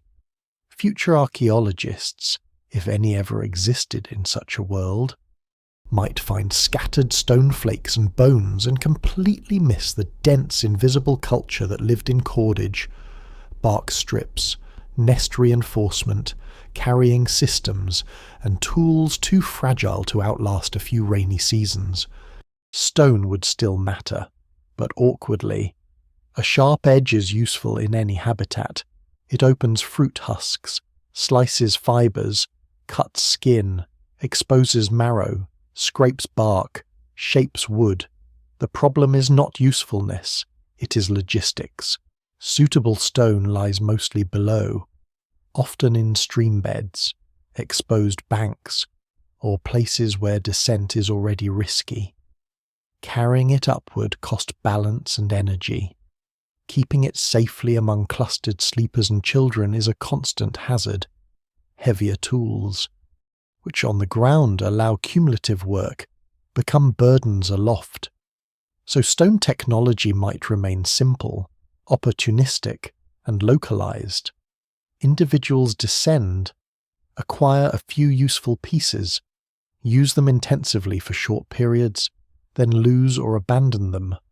Repeated use areas might form near safer ground access points, perhaps rocky clearings or river margins where the group can descend with some collective protection. There, more substantial cutting and pounding could occur. But the centre of life remains above, so the centre of technology never fully settles around the kinds of stoneworking traditions that shape our own early history. That alone changes the tempo of innovation. In our past, tools improve because they can be stored, copied, transported, and refined across generations. A good hand axe is not merely a sharp object. It is a durable concentration of skill. It travels with its maker. It survives to teach imitation. In the trees, durable heavy objects are harder to integrate into everyday life. So technology leans toward techniques rather than artifacts. The valuable thing is often not the object itself, but the practiced motion or remembered procedure. How to twist fibers so they hold when wet, how to wedge a stick into bark without splitting it, how to reinforce a sleeping platform against crosswind, how to use a light cutting edge efficiently before it is lost, how to stage food in temporary caches balanced from pests and rain. This is still cumulative culture. It simply accumulates in method more than in inventory. That may make these humans astonishing woodworkers long before they become impressive stoneworkers. Wood in a forest is everywhere, varied in density, flexibility, grain, sap content, and decay rate. To a species living among branches, those differences would be as obvious and meaningful as the differences between metals and plastics are to us. Some woods bend without cracking, some split cleanly into strips, some resist rot, some hold knots well. Some remain light enough to carry and strong enough to trust, even without metal or formal carpentry. A tree-bound humanity could become extremely sophisticated in selecting and modifying wooden materials for immediate needs.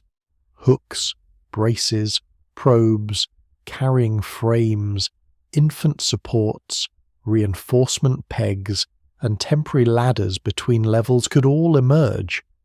The evidence remains incomplete because such a technological tradition would leave almost nothing durable behind. But absence of preservation is not absence of complexity. It would be one of the great misreadings of history to call them technologically poor simply because their world favoured vanishing materials. Cordage might become one of their signature achievements. Few inventions are as quietly transformative as the ability to twist weak fibres into strong line. Rope means binding, carrying, hanging, suspending, stabilizing, repairing, and storing. For a canopy species, these are not secondary conveniences. They are central to survival. A well-made cord can secure a child, lash a branch into place, create a safer sleeping cup, suspend food away from insects or scavengers, and rescue what would otherwise be a disastrous slip.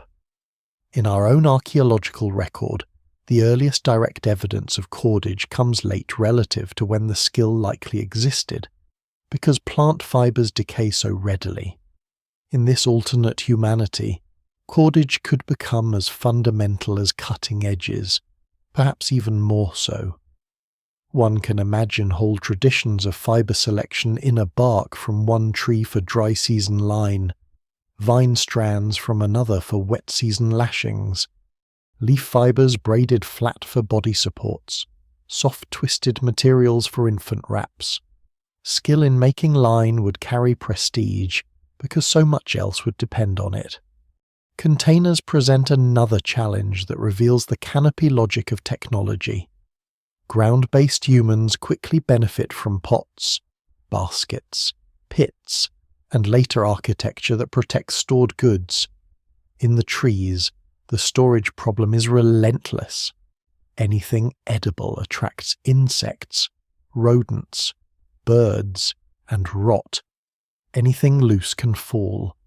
Anything heavy threatens the support beneath it. So storage would remain limited, temporary, and highly strategic. Suspended bundles, woven leaf packets, bark containers tied into forks, and small caches hidden in hollows might appear, but large stockpiles would be rare. This means surplus remains fragile. A successful day's gathering may improve tomorrow, but not next year. That weakens one of the great engines of social complexity in our world, the accumulation and defense of stored food. Technology therefore bends toward immediate safety and short-term buffering, rather than long-term hoarding. No single explanation fully accounts for why complex societies arise when they do even in our history, but reliable storage is clearly one of the pillars. Deny easy storage, and many later developments remain permanently uphill. Even hunting would reflect these constraints. A canopy humanity could become highly skilled at raiding nests, catching small arboreal animals, ambushing creatures moving along habitual routes, and exploiting moments of vulnerability after storms or fires. Light throwing clubs or simple darts might exist, but the mechanics of using them in thick foliage are difficult. Large spears are cumbersome aloft. Nets might be valuable if fibre technology becomes advanced enough, especially for trapping in confined branch corridors or around fruiting trees. Simple snares could work in places where animal movement is predictable. Yet the absence of stable ground pursuit and the difficulty of carrying large carcasses upward would keep meat acquisition opportunistic and selective. Technology would support foraging more than it supports organized large-game hunting. The species would remain inventive, but its inventiveness would stay tethered to scale. There is also the question of building.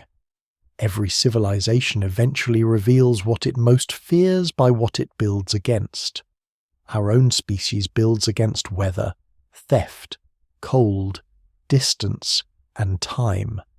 These humans would build against falling, their first substantial constructions, if the word construction even fits, would likely be improved sleeping platforms and movement supports rather than dwellings in the terrestrial sense, a sleeping place that better resists roll, wind, branch flex, and rain is worth extraordinary effort. One can imagine woven platform traditions becoming increasingly elaborate layered branch mats, springy supports, drainage angles, side barriers for infants, suspended retaining lines, perhaps even modular additions that can be transferred from one favoured tree to another. None of this produces permanent architecture visible from afar.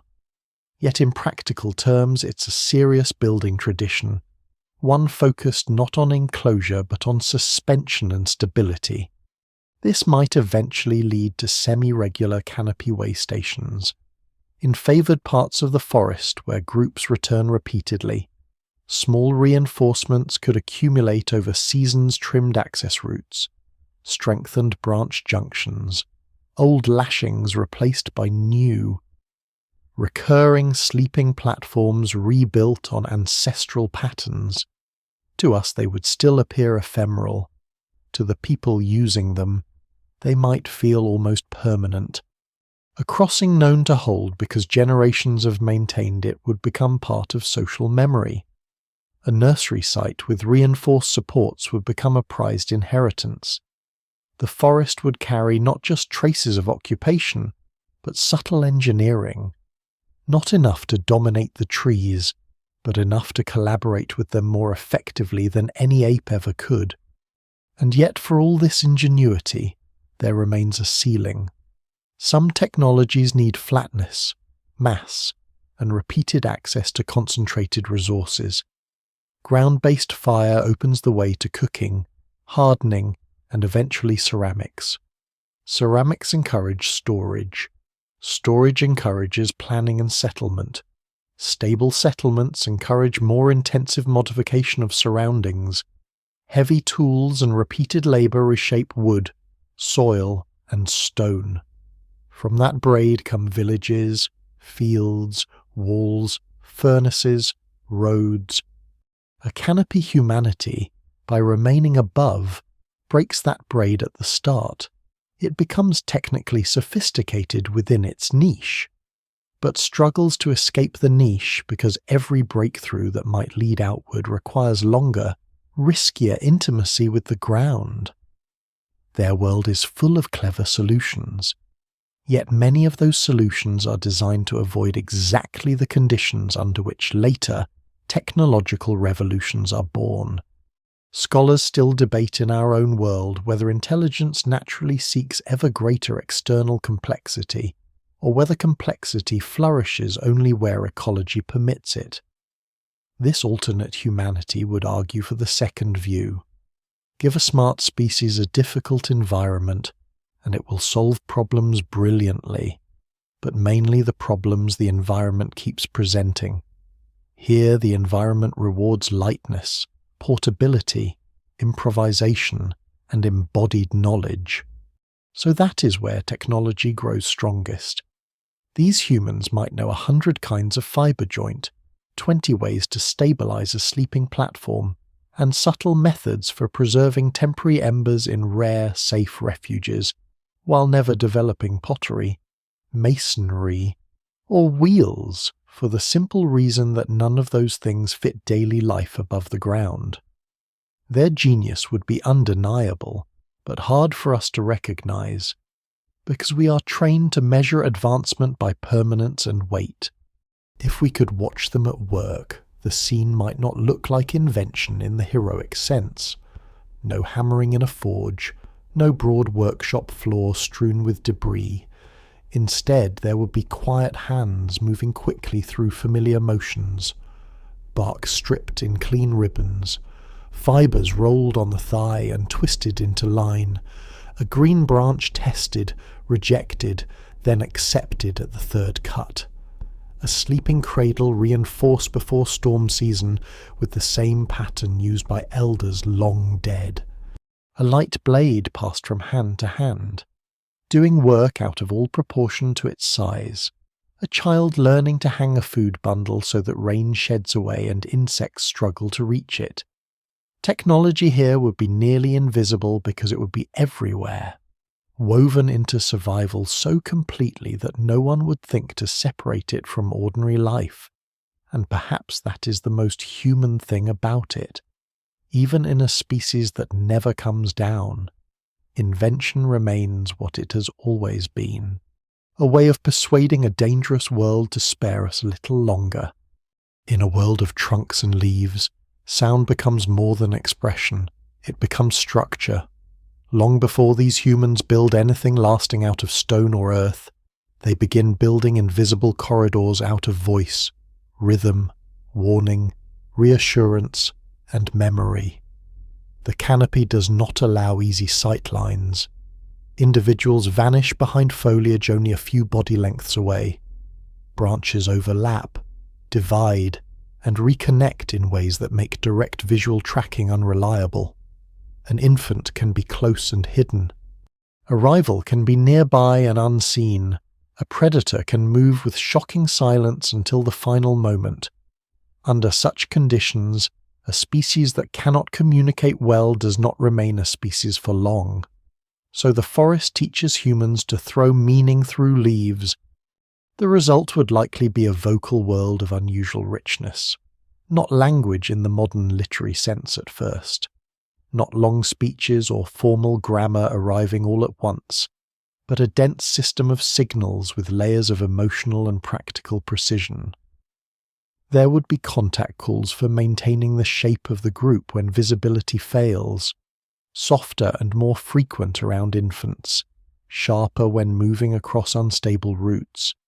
There would be distinct warnings for threats from below, threats from nearby branches, and threats from above, because a leopard climbing, a snake in a hollow, and a raptor circling each demand different reactions. There would be calls that mean hold still, calls that mean descend one level, calls that mean group together, calls that mean silence now. Over time, as in our own history, such systems could become increasingly flexible and combinatorial. The forest would reward nuance. Vague signals get bodies killed. What survives in studies of living primates already hints at how sophisticated such a direction can become. Some species vary alarm calls by predator type. Others use contact sounds to regulate spacing and cohesion. Great apes pair gesture, vocalization, posture, and facial expression in ways more complex than earlier generations of researchers once admitted. A human lineage under sustained canopy pressure would likely push this much further. Scholars still debate the precise ecological drivers of language, and the evidence remains incomplete. But dense forests offer one compelling possibility: when you cannot always see one another, yet must still move cooperatively through danger. Sound begins to carry social architecture. It tells the group where it is, how it feels, what it fears, and what it intends before the branches reveal anything at all. Voice would not work alone. Gesture in close range would remain vital, perhaps especially because movement itself carries so much information in the canopy. A slight change in grip, a pause before transferring weight, a tilt of the head toward a safer route. A warning hand held low to indicate rot or instability. These things would become part of an embodied grammar. Touch would matter too, perhaps more than in many later human settings. A calming pressure on the back of a child before a crossing, a guiding hand on the shoulder of the injured, the quick, stabilizing grasp between adults sharing a difficult route, the tactile reassurance passed through clustered sleepers in darkness. This is communication below the level of speech, but not below the level of meaning. In such a society, understanding would rarely belong to words alone. It would be distributed across the body. That bodily communication would shape family life from the beginning. Human infants are already born dependent. In the trees, dependency intensifies. A baby cannot be put down casually. It must be held, wrapped, secured, or kept inside the tight geometry of sleeping arrangements that leave little margin for carelessness. This creates intimacy of almost constant physical proximity. Mothers, fathers where paternal care is strong, siblings, grandparents, and other close group members would all become part of a network of contact and monitoring. The child learns the group first through sound and pressure heartbeat, warning tone, feeding tone, movement tone, sleep tone. Long before abstract teaching begins, communication arrives as atmosphere. Belonging is something felt in the body. This atmosphere likely encourages powerful attachment bonds, but not necessarily only in the soft sentimental way modern imagination prefers.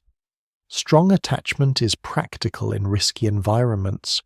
One must know who will catch, who will warn, who will make room on a branch, who will not panic in a storm. Trust becomes measurable in movement. A reliable individual is not just kind. They are someone whose timing protects others. They do not overload crossings. They do not lunge for food in ways that destabilize infants. They do not turn conflict into chaos at height. Such qualities would shape reputation intensely, family bonds, pair bonds if they develop strongly, sibling loyalties, and alliances beyond immediate kin would all depend on repeated evidence that another person can be counted on when gravity starts making demands. That does not mean harmony. Any primate society complex enough to remember alliances is also complex enough to weaponize them. Jealousy, favoritism, exclusion, and rank tension would remain part of daily life. In fact, because the costs of miscoordination are so high, social pressure might become severe. A species that survives through cohesion may punish individuals who consistently move badly, call badly, share badly, or fail to care for others' offspring in moments of group need. The evidence remains incomplete for how punitive such a society would be, because we are deep in inference here, but the logic is strong. Communication systems do not merely share information, they enforce norms. A canopy humanity would probably become highly attentive to breaches of expected behavior, because unpredictability is dangerous when everyone lives in one another's balance. There is also the matter of distance. On the ground, human groups can spread across open space while still remaining loosely connected through sight or travel. In the canopy, spreading too far becomes costly. Too much distance breaks sound contact. Too much vertical separation creates blind pockets. So the social unit may remain relatively compact in movement, even if larger networks exist through periodic meetings, exchanges, or territorial boundaries. This could produce communities that are emotionally dense. Everyone knows everyone's habits. Everyone has heard everyone's warning voice. Children grow up not among strangers, but inside a tightly repeated cast of bodies and sounds. Such repetition would make memory of individuals exceptionally important. Voice recognition, already strong in humans, might become one of the great survival skills. To know who is calling before you see them is to know whether to relax, hurry, hide, or prepare for dispute. One surprising result of this could be musicality.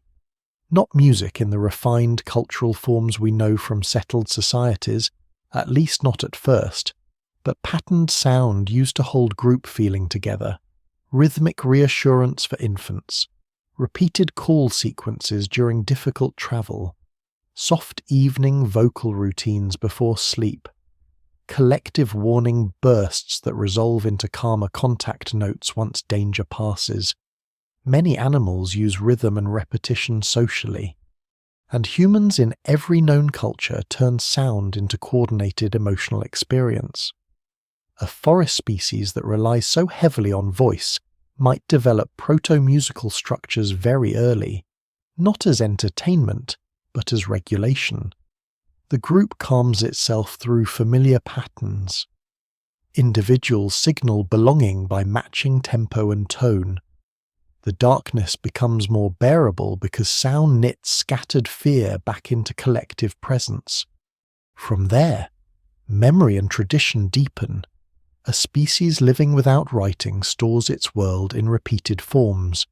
In our history, oral cultures often use rhythm, formula, and narrative pattern, because these help memory travel across generations. The same would surely happen here. But with content shaped by the canopy, stories would likely encode roots, seasons, disasters, births, predators, old rivalries, and the reputations of particular trees. A phrase might carry both practical and social meaning: the storm crossing where the old mother held fast, the split crown where silence saved the children, the rotten giant that looked sound until the wet season. What survives in the record suggests that human memory thrives when information is embedded in image, place, rhythm, and emotion. The forest provides all four in abundance, so culture, though not written, could become remarkably durable. This durability would matter most when groups meet outsiders. Dense forest societies often appear isolated from a distance, yet isolation is rarely complete. Boundaries touch, calls are overheard. A fruiting corridor draws multiple bands into uneasy proximity. Mating exchange, competition, seasonal truces, or old feuds create episodic contact. In those moments, communication becomes politics. Vocal displays may advertise confidence or numbers. Silence may indicate stealth or submission. Certain calls might serve almost as territorial signatures, marking group identity through distinct patterns, accents, or phrasing. Scholars still debate how and when human populations develop strong dialect differences in small-scale societies, but in a habitat where sound carries identity so directly, local vocal styles could matter enormously. A stranger would be heard before fully seen, and heard as strange. The family, then, would not be only a biological unit, it would be an acoustic shelter.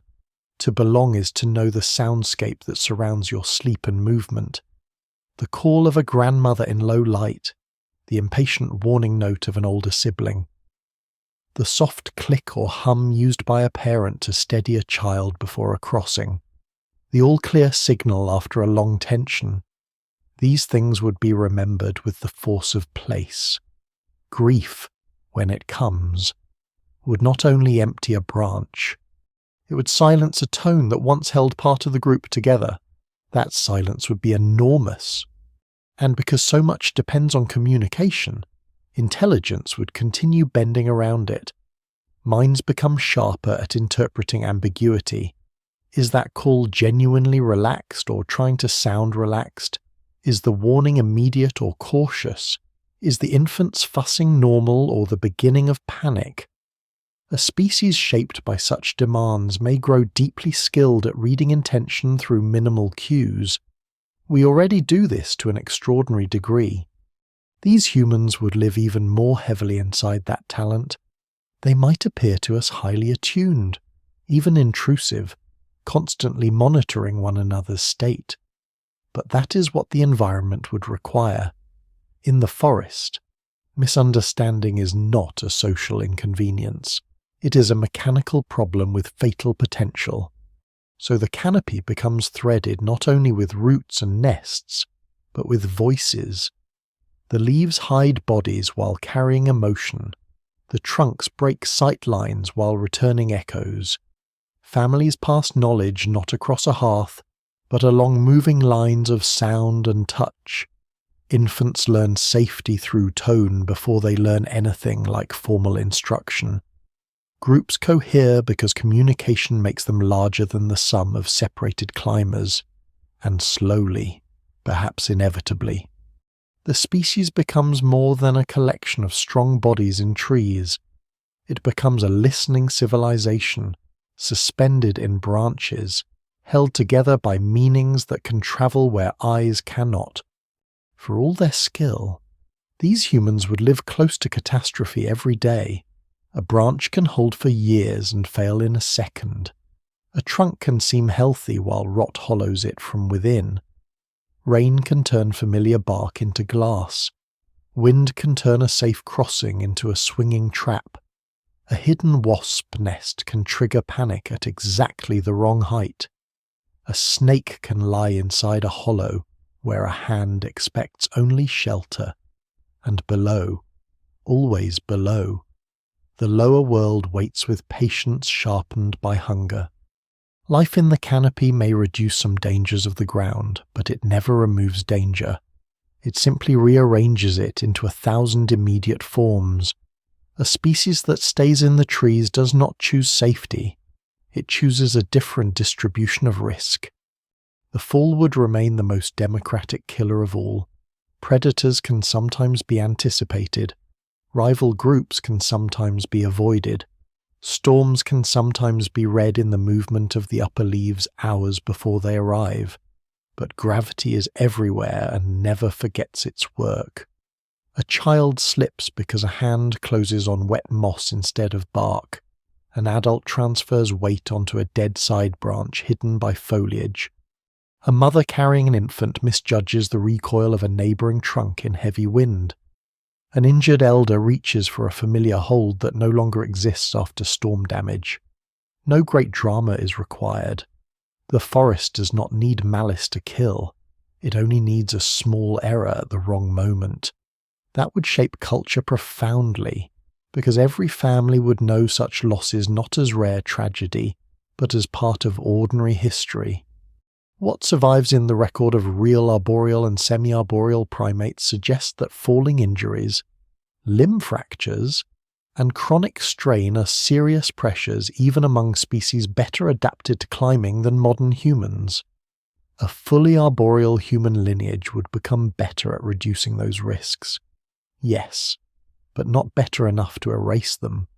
Scholars still debate how far adaptation can protect a body from the basic hazards of vertical life, because there is no perfect climber among large primates. Size itself becomes a problem. The larger and more cognitively complex these humans grow, the greater the challenge of moving safely through living structures never designed for their convenience. The evidence remains incomplete, but the logic is brutal. The very traits that make them more human in mind and social life may make them more vulnerable in body. Predators would exploit that vulnerability with relentless intelligence of their own. Big cats in particular would remain nightmare presences. Leopards are already among the most adaptable and capable climbers in the predator world. In this alternate history, creatures like them would become perhaps the single most important non-human force shaping human behavior. A leopard does not need to dominate the canopy completely. It only needs to be good enough to make confidence impossible. It can wait near a descent route, shadow a nursery tree, test lower sleeping sites, or strike at the edge of the group when wind and darkness hide approach. Large constricting snakes would add another layer of fear, especially for infants and juveniles. Raptors might threaten the very young in more open canopies. On the ground, hyenas, wild dogs, and other carnivores would remain a danger during rare descents. The upper world offers refuge, but never monopoly. That constant predation pressure would likely make vigilance a moral virtue. Alertness would not be admired in the abstract. It would be expected. A person who hears poorly, watches poorly, or treats warning signs casually endangers others, not just themselves. Such societies might develop harsh memories around negligence. The branch where someone ignored bird alarm calls. The season when the group descended too late and paid for it. The night when clustered sleepers chose the wrong tree line and a predator found them. Stories would preserve these failures as lessons. Children would grow up in an education of consequences, learning not simply to be brave but to be exact. Courage without precision would look, from their perspective, like a kind of madness. Storms would be nearly as feared as predators, perhaps even more so because they threaten everyone at once. Heavy rain changes traction, wind changes load distribution, lightning threatens the tallest refuges, which are often the most desirable in calm weather. A storm in the canopy is not weather passing over a shelter. It is the shelter becoming unstable while the weather passes through it. Groups would need strategies for this lower emergency positions in dense growth. Seasonal knowledge of which trees flex safely, rules about where infants and elders are placed, perhaps ritualized routines of silence and stillness when the first real gusts begin. One can imagine entire traditions of storm reading subtle interpretations of leaf sound, air pressure, the smell of incoming rain, the behavior of birds and insects. In our world, weather knowledge becomes valuable for farmers and sailors. In theirs, it would begin as a branch-level survival science. Injury, once acquired, would be a deeper sentence than it often is for ground-dwelling humans. A damaged wrist, shoulder, ankle, or grip can transform a competent adult into a chronic risk. There would be no easy convalescence in a habitat built on climbing. Recovery requires others to slow down, make space, carry more, perhaps even alter routes or temporarily descend to safer but more vulnerable resting areas. This means care would become an extraordinary test of social organization. A society that abandons the injured too quickly loses memory, trust, and future cooperation. A society that tries to preserve everyone at any cost risks the whole group. No single explanation fully accounts for how such trade-offs would be managed, but they would leave deep marks on kinship, reputation, and perhaps early morality. Compassion would not be sentimental, it would be logistical. The young would exist at the center of this logistical world. Childhood in the canopy is a prolonged flirtation with disaster. Infants must cling. Toddlers must learn restraint before they fully understand why. Juveniles, with their energy and overconfidence, would probably be responsible for a large share of falls, near misses, and chaos around food or play. Yet the species cannot simply suppress youthful experimentation, because skill comes only through doing, so risk must be managed. Not eliminated. Safer play trees, closely watched crossings, gradual permission to use higher routes, and constant correction through sound and touch would become part of upbringing. The forest would not permit the fiction of total child safety that many modern societies aspire to. Instead, it would produce a culture of supervised danger, one in which competence is earned branch by branch. Disease and parasites would complete the circle of fragility. Dense forests are rich in insects, fungi, biting arthropods, and waterborne pathogens. Arboreal life may reduce some ground-level parasite exposure, but it introduces others' wounds infected by splinters and bites, skin problems from constant damp, respiratory strain in wet seasons, vector-borne illness, food contamination in poorly stored caches, without steady fire, without pottery, without permanent dry shelters. Many defences remain limited. A small cut on the hand matters enormously when hands are life itself. A fever is not only an illness but a threat to balance, judgment, and thermal endurance during cold, wet nights. The evidence remains incomplete because disease leaves patchy traces even in real archaeology, but one can assume mortality would remain high and uneven, with groups repeatedly thinned by infections that later human technologies would have softened. This fragility would likely affect emotional life in a hard, realistic way.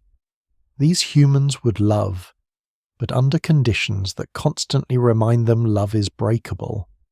They would invest in one another because cooperation is survival, yet every bond would be haunted by the knowledge that a slip, a storm, a bite, or one descent too many can erase a person from the group in moments. That does not make them detached. It may make attachment fiercer. Grief in such a world would be immediate and spatial, the empty sleeping place, the branch no one uses for a while after a death, the altered route taken because one familiar body is no longer strong enough to guide or steady others. Memory would lodge in exact locations. A fall does not happen in the abstract. It happens there where the bark is darker and the limb bends left. Rival groups would exploit moments of weakness as ruthlessly as predators do.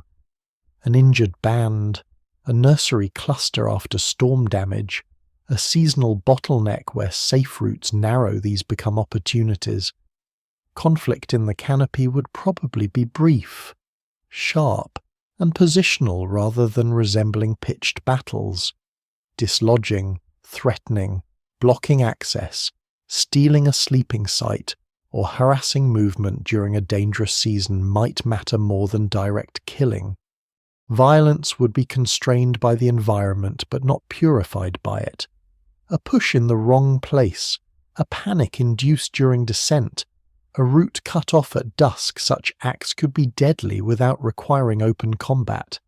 So danger would come not only from nature, but from the simple fact that other humans understand the same vulnerabilities you do. And yet out of all this risk comes peculiar strength.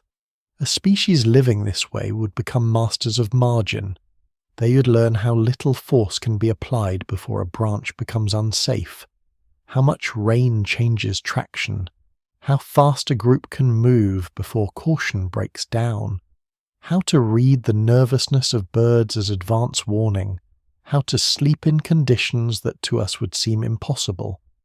Their ordinary competence would look astonishing from the outside precisely because it is forged under such pressure.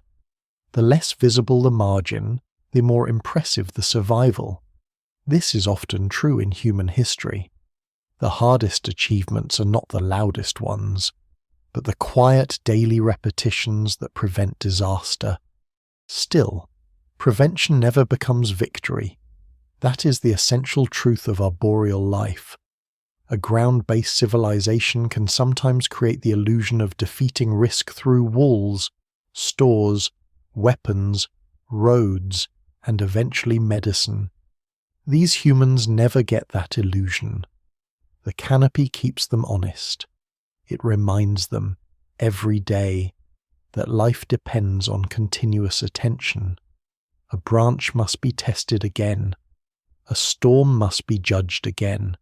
A child must be watched again. A rival's call must be interpreted again. Their civilization would therefore be rich in skill and poor in certainty. It would produce no carefree age of security, no long forgetting of danger. The predators would remain real.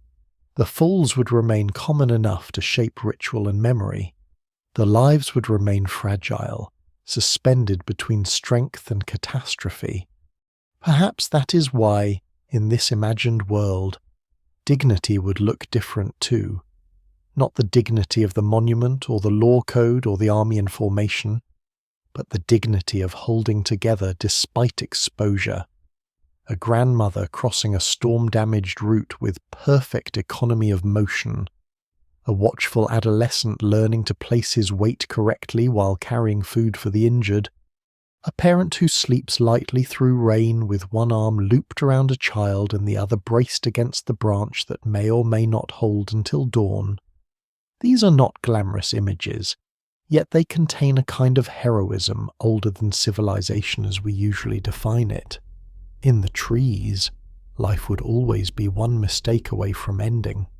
The greatness of such humans would lie not in escaping that truth, but in building a whole society around meeting it every single day. There would be no great walk into the grasslands, no long mastering of heat, shimmer, and horizon, no species-wide wager that exposed country can be crossed, hunted, and eventually claimed. The turning point that, in our own world, helps make humans into tireless terrestrial generalists would arrive as a series of opportunities and then pass by half accepted, half refused. That is the deepest divergence in this history. Not a dramatic rejection, not some conscious loyalty to the trees, but the absence of a full commitment. The Savannah Revolution never quite takes hold, and because it never takes hold, almost everything that later feels inevitable in human history remains either smaller, slower, or impossible. In our own evolutionary story, life beyond dense forest becomes transformative because it changes what movement means. Once a lineage can travel efficiently on the ground, distance itself becomes less oppressive. Scattered resources can be linked. Open habitats become viable rather than terrifying. Scavenging expands. Hunting strategies change. Objects can be carried farther. Infants can be transported across larger territories. Seasonal bottlenecks are met not only by enduring them, but by leaving them behind. Mobility turns into freedom, and freedom turns into pressure for more mobility still. A species that can walk long distances cheaply begins to dissolve the ecological walls that once contained it. A species that cannot do this remains clever inside boundaries that still feel hard and close. That is what never changes here. These humans still descend, still test margins, still raid the lower world when necessary, but they do not become creatures of it. Their bodies never fully reorganize around endurance walking or running. Their feet never surrender enough grasping ability to become efficient terrestrial springs. Their hips and legs never commit completely to the rhythm of long-stride travel. Their technology never becomes comfortable enough with heavy-carried tools to offset the risks of exposure. Their nights remain too dark without stable fire. Their children remain too vulnerable above and below. The result is not immobility, but friction. Every move away from the forest costs too much. Every expansion into open land must be justified against predation, heat, water access, and the terrifying lack of vertical refuge. What survives in the logic of human ecology suggests that once a species faces that much friction, frontier becomes hesitation rather than destiny. This matters first for hunting. One of the major differences between a ground-mastering humanity and a canopy-tethered one lies in how food can be pursued. On open land, humans eventually become specialists in persistence, coordination, projectile use, and landscape-scale strategy. They do not need to outrun prey in a sprint. They can outlast, outmaneuver, and wear down. In the trees, none of that develops cleanly. There is no room for long chases through foliage. No stable sightline for large coordinated pursuit. No easy way to transport substantial meat back upward in quantity. No broad confidence in exposed movement under the sun. Hunting remains local, tactical, opportunistic. That means meat remains supplementary rather than structuring. Protein still matters, but it does not become the foundation for a transformed terrestrial lifestyle. A whole set of later human advantages stays folded shut. Migration changes with it. In our world, humans spread because landscapes that once looked hostile gradually become legible. River valleys become corridors. Coasts become highways. Plains become spaces to cross rather than barriers to fear. Even deserts and cold zones are eventually entered through combinations of technology, social learning, and persistence. In this alternate world, migration remains tied to forest corridors, riparian belts, montane woods, and humid refuges. Movement happens, sometimes over immense spans of time, but it moves like water through green channels rather than like a wave across continents. Populations expand where trees allow, narrow where they do not, and often become trapped when climate fractures the canopy into islands. Scholars still debate how much habitat continuity shaped early hominin dispersals even in our real past, and the evidence remains incomplete.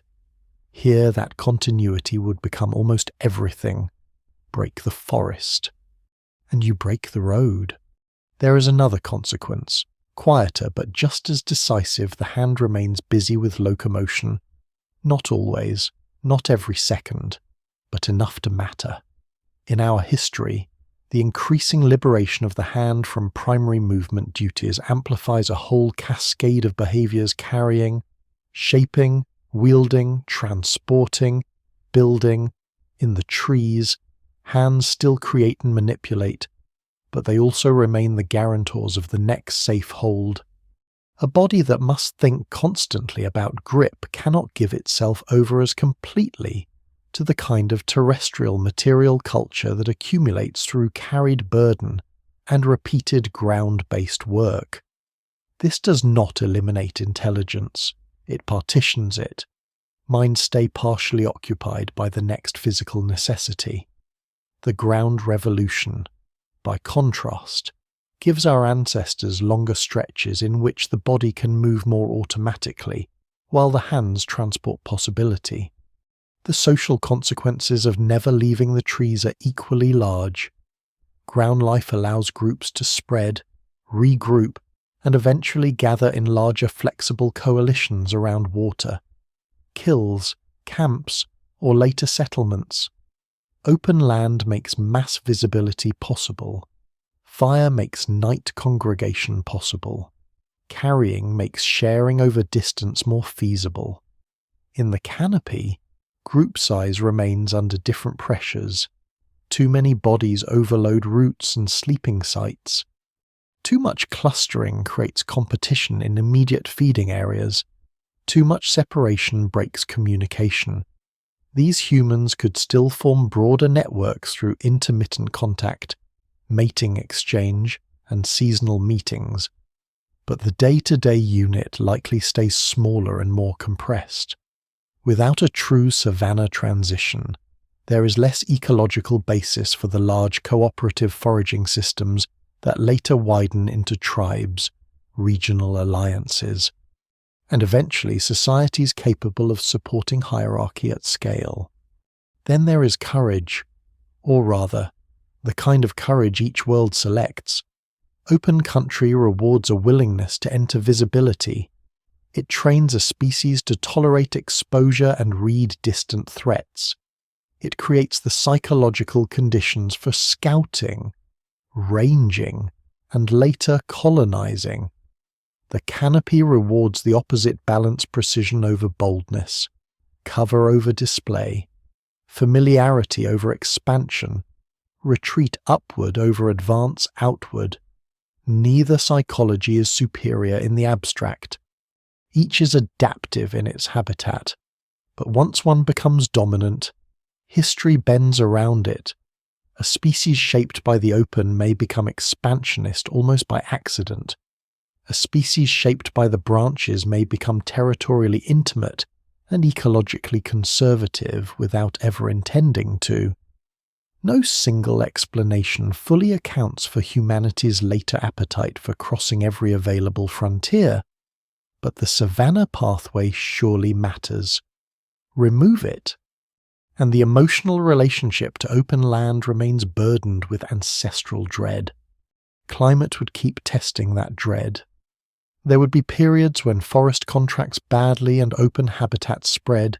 In our real history, such shifts may have favoured terrestrial flexibility and helped drive crucial adaptations. In this alternate history, the same shifts become existential pressure rather than opportunity. Tree-bound humans do not see expanding grassland and discover a new arena. They see routes disappear, distances widen between safe zones, and descents become more frequent. Costly and deadly. Some groups may experiment with more terrestrial habits in these moments. Perhaps a few lineages push farther onto broken woodland edges, becoming somewhat better ground movers than their cousins. Perhaps this produces brief, unstable episodes of rapid innovation. But unless those episodes overcome every accumulated disadvantage at once: body plan, fire use, social organization, child vulnerability, food transport, the experiment repeatedly collapses. The revolution flickers and goes out. This is where the absence of inevitability becomes important. It is easy, from our position, to imagine that once intelligence reaches a certain level, open country adaptation must follow. But evolution is full of near paths that never become roads. A lineage can be clever enough to notice opportunity and still remain trapped by earlier commitments. That is what the trees would represent here, not prison exactly, but path dependence. Past successes lock in future limitations. Strong shoulders, grasping feet, vertical root memory, canopy nursery strategies, low storage capacity, unstable fire use, each trait makes sense on its own.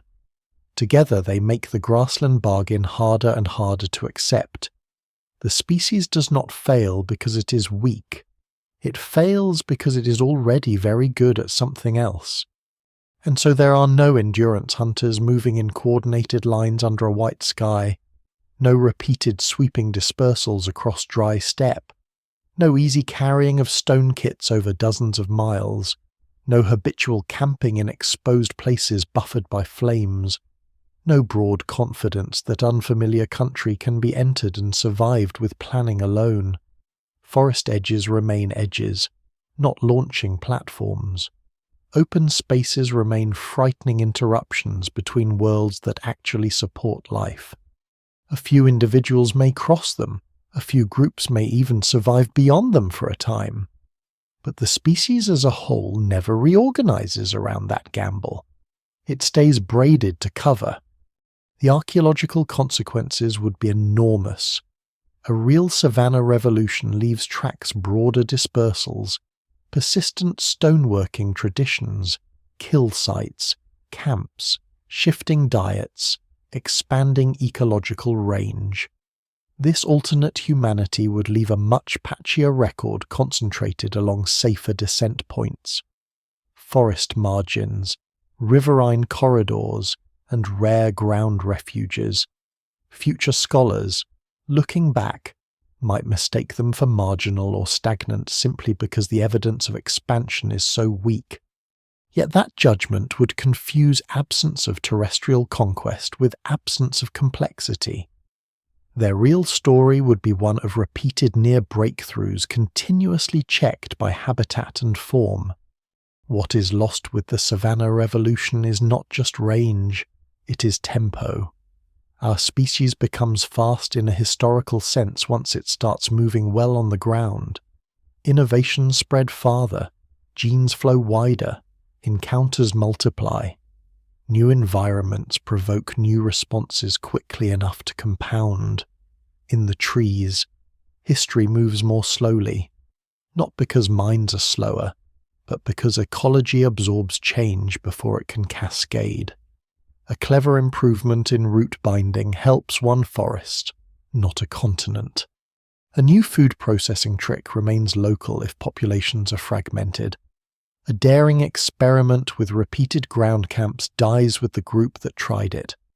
The world never becomes densely connected enough for acceleration to feed on itself.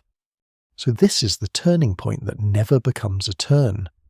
The humans look outward from the edge of the forest and do not become the masters of what they see. The plain remains too bright, too flat, too empty of second chances. The body remembers branches. The children need cover. The knights need height. The hands need something to catch. And because all of that remains true, humanity's greatest terrestrial leap never fully begins. The species survives. It adapts. It becomes intricate, social, and in many ways brilliant. But it does not become the animal that can simply keep walking until the world runs out. Then the climate changes, and all the old wisdom begins to fail at once. Not because it was false, but because it was built for a world that no longer exists in the same shape. The great forests that once connected ridge to valley, river to upland, feeding grove to nursery stand, begin to thin, fragment, and withdraw. Wet corridors shrink into broken bands. Dry seasons lengthen. Fires burn hotter and more often at the margins. Rivers become less predictable. Trees that once overlapped in green continuity now stand apart across widening gaps of scrub, thorn, grass, and exposed ground.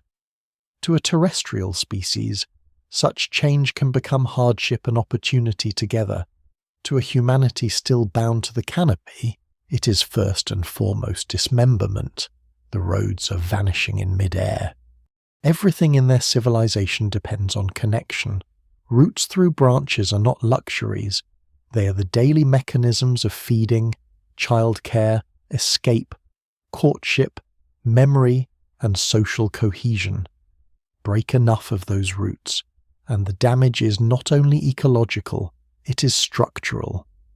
A familiar crossing that disappears does more than slow travel. It reshapes who can reach whom, which infants can be moved safely, how food can be shared, where the injured can rest, which groups remain neighbours, and which suddenly become strangers separated by dangerous open space. What survives in the logic of fragmented habitats suggests that once continuity fails, every other pressure becomes sharper, competition intensifies around the remaining old-growth pockets. Storm damage matters more because there are fewer alternate paths. Predators gain new advantages along exposed edges. Disease can hit harder in crowded refuges. The evidence remains incomplete because no single ancient climate story is ever tidy, but the broad pattern is hard to escape. A canopy civilization is strongest when the forest is whole. It becomes vulnerable the moment the green world starts breaking into pieces.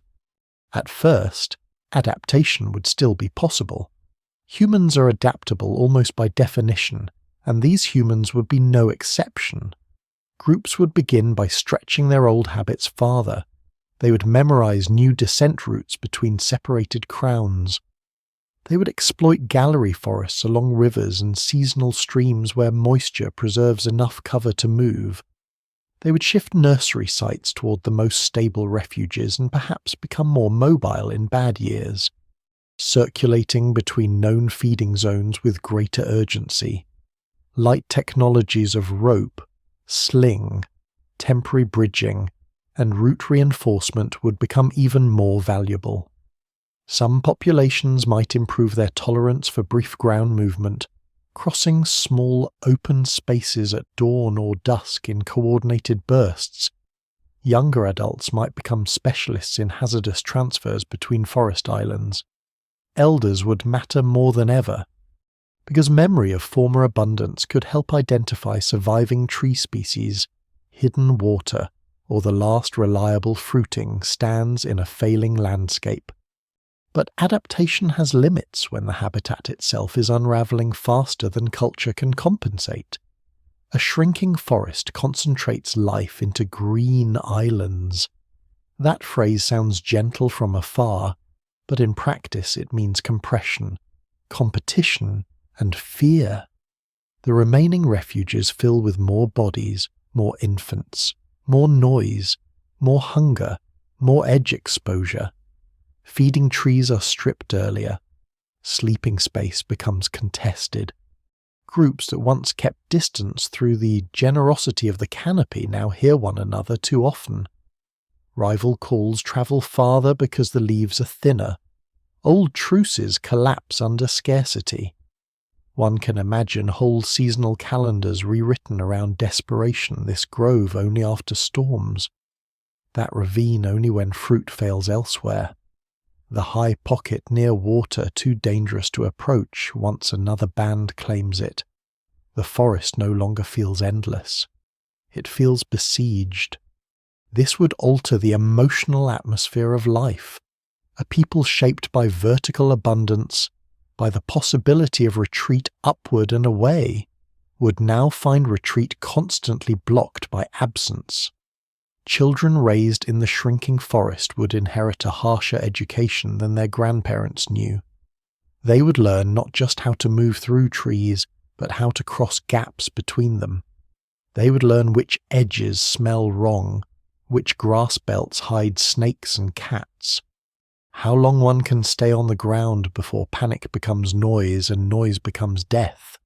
The species would not instantly become terrestrial, but the pressure to tolerate ground exposure would increase year by year in many regions. Scholars still debate how flexible such a lineage could truly become under climatic stress, because the body plan remains a real constraint. Yet stress itself has a way of revealing capacities that stable times conceal. Some groups would surprise us with their ingenuity, others would simply vanish. Vanishing would come in several forms. There would be direct losses, fires sweeping through fragmented woodland, drought seasons killing infants and elders, predator attacks increasing along new edges, falls becoming more common as desperate routes are attempted through unstable or dying crowns. Then there would be slower disappearances. Small groups cut off in poor habitat would lose mates, lose knowledge, lose resilience. A storm that would once have been survivable becomes fatal because there is no alternate sleeping site nearby. A disease episode that would once have passed through a wider network now strikes a confined refuge where everyone is close and stressed. No single explanation fully accounts for collapse in any complex society, and here too the causes would overlap until they become inseparable. Climate, competition, predation, fragmentation, and demography would reinforce one another like tightening vines. Some populations might respond by becoming specialists of the forest edge rather than of the deep canopy. This is one of the more intriguing possibilities, because edge habitats reward a mixed set of skills. They are dangerous, but they also offer new foods, new sightlines, and perhaps more repeated contact with the ground. A few human lineages in such environments might develop stronger short-distance terrestrial habits, greater tolerance for open movement, and more systematic use of riverbanks, cliffs, or rock shelters where fire and ground tools become slightly easier to manage. In another world, under just the right conditions, that could have been the beginning of a delayed ground revolution. But the problem remains that they arrive late and under pressure. Their social systems, infant strategies, locomotion, and storage limitations were built for trees, not plains. So even if some edge peoples become more flexible, they do so while carrying the full weight of their inherited design. Their innovation is defensive, not expansive. The real tragedy is that climate fragmentation would also attack culture invisibly. A route tradition dies when no one can use the route anymore. A feeding calendar becomes useless when the trees it names disappear. Nursery customs fail when the old safe crowns are gone. Dialects, call patterns, local myths, and remembered danger zones begin to diverge more sharply as groups lose regular contact. Some of this divergence would be creative. Isolated populations often generate striking cultural variety, but some of it would be the sound of a civilization fraying. Knowledge that once travelled between neighbouring bands now stops at the edge of a grass gap no one wants to cross. Techniques become local because no messenger survives the journey. Marriage exchange narrows. Memory becomes provincial. The forest is not only shrinking physically, it is shrinking socially. There would be brief recoveries. Climate is rarely one-directional in simple terms. Wetter intervals might restore some corridors. New secondary forests might grow over abandoned scars. Certain valleys and river systems could become long-term refuges where populations stabilize for generations. In those places, life might regain something like its older rhythm, though always with a more anxious edge. A refuge can preserve a people, but it also teaches them how contingent preservation is. The old confidence that there is always another route, another fruiting stand, another safe crown beyond the ridge, would not return easily. Once a civilization has watched its infrastructure die, tree by tree, abundance is never innocent again. Predators would adapt to the new mosaic too. Edge zones favour ambush. Cats thrive where cover meets opening. Snakes find concentrated prey near the few dependable refuges. ground-descending humans, forced into more regular crossings, would become more predictable. And predictability is a gift to anything that hunts. There is a cruel efficiency in this. The very climate pressures that reduce canopy safety also increase the cost of compensating for its loss. The humans descend more often because they must, and each descent teaches the surrounding predator world where desperation is likely to appear. What survives in the broader history of life suggests that specialization becomes dangerous when environments fluctuate too far beyond the conditions that built it. This humanity would be learning that truth in the hardest way. Their strength, their grasping feet, their vertical social world, their exquisite root memory, their nursery habits, their light technologies, their listening culture, all of it is magnificent within the forest. But magnificence in one world can become fragility in another. Scholars still debate whether the most successful species are generalists or specialists, because success changes meaning across time.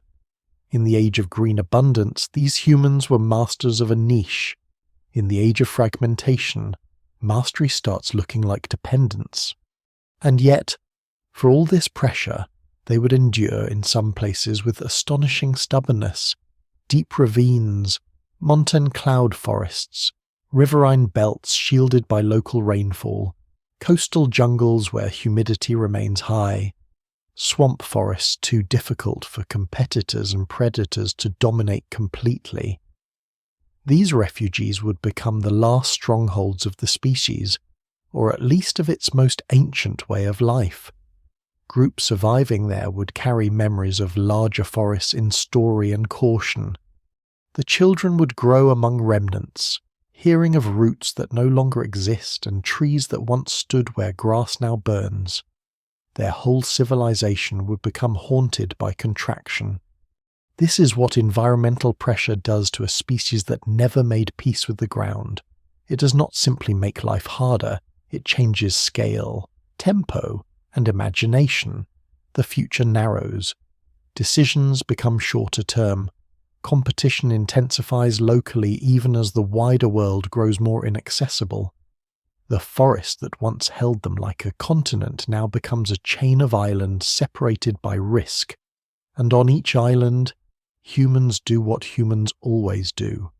They adapt, remember, improvise, cling to one another, and keep moving along whatever remains.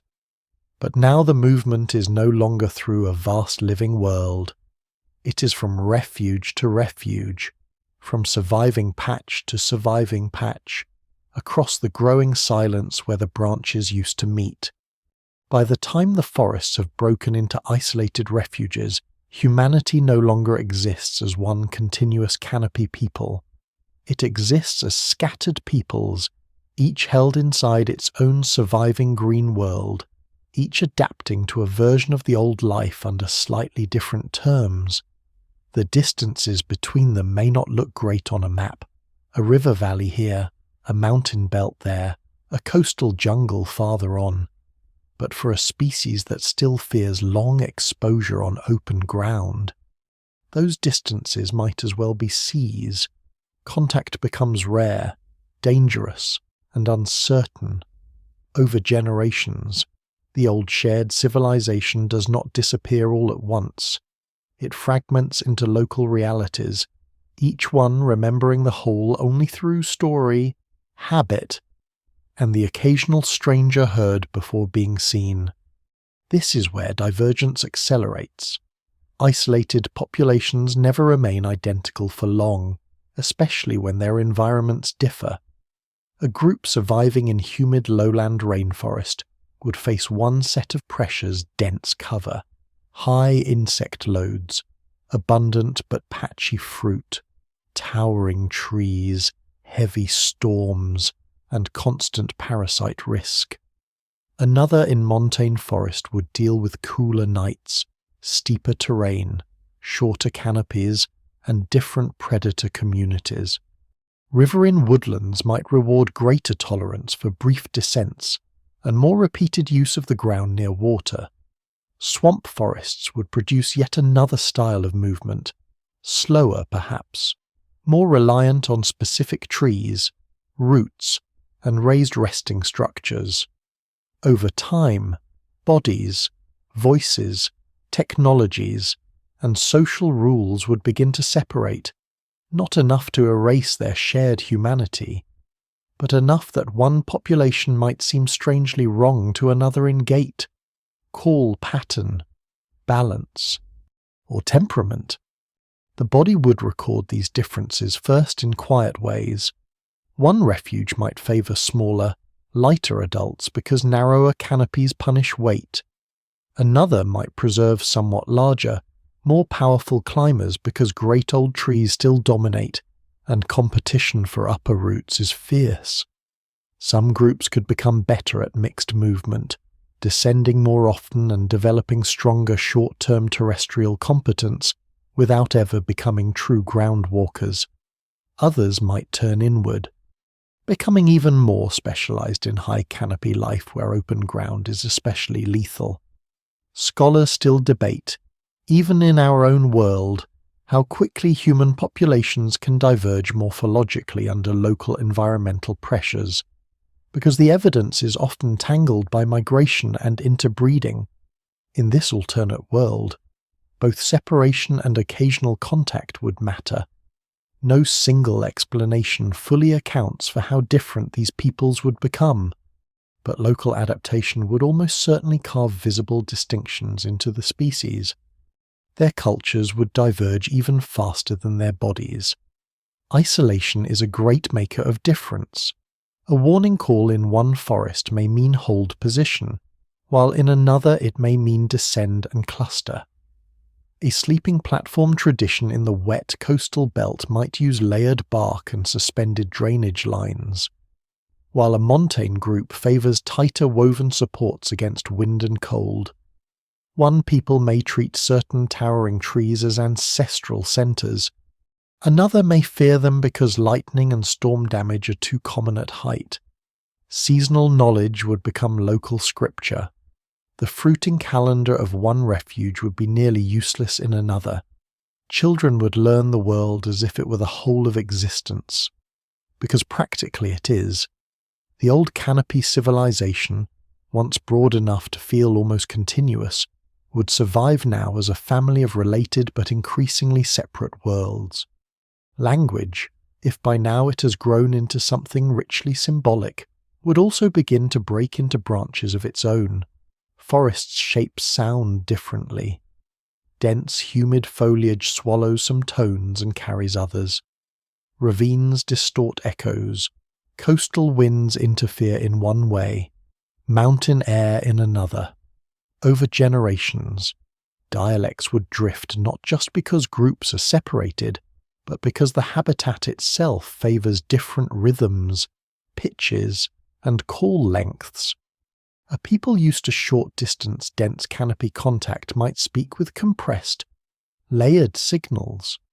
A group in more broken woodland may develop louder, more projecting calls, ritual sound patterns, lullabies, alarm systems, and names for roots, trees, predators, and weather would become marks of belonging. A visitor from another refuge might be identifiable instantly by the music of their warning voice. Heard across leaves, they would sound human and foreign at once. This is where myth would deepen. When the world contracts, memory expands to compensate. A people cut off in one surviving forest would preserve stories of larger connected lands, not as geography in our sense, but as ancestral time. There were once branchways that ran for days. There were once feeding groves so broad that rival groups could avoid one another without fear. There were once crowns so vast that many families slept in one place. There were once migrations through green corridors now gone. Some of these stories would be accurate. Some would grow with retelling. Some would acquire moral force, becoming explanations for why caution matters, why certain descents are forbidden, why fire is treated with fear, why the edge of the forest is associated with loss. The evidence remains incomplete for how memory behaves across long oral timescales, but we know enough to say that ecological catastrophe rarely vanishes from culture. It lingers as warning, longing, and distorted remembrance. Contact between these scattered peoples would not vanish entirely. There would be rare crossings, desperate drought migrations, mating exchange along river corridors, encounters at forest bottlenecks, temporary alliances during predator pressure, perhaps even ritual meetings in old boundary zones when conditions allow. Those encounters would be tense and meaningful. Each group would arrive carrying not just bodies, but accumulated local history. Their calls might differ. Their root instincts might clash. Their assumptions about trust, rank, sharing, and child placement might not line up. Yet they would also recognize one another in ways no other species could provoke the same expressive eyes, the same hand intelligence, the same instinctive reading of branch load and emotional tone.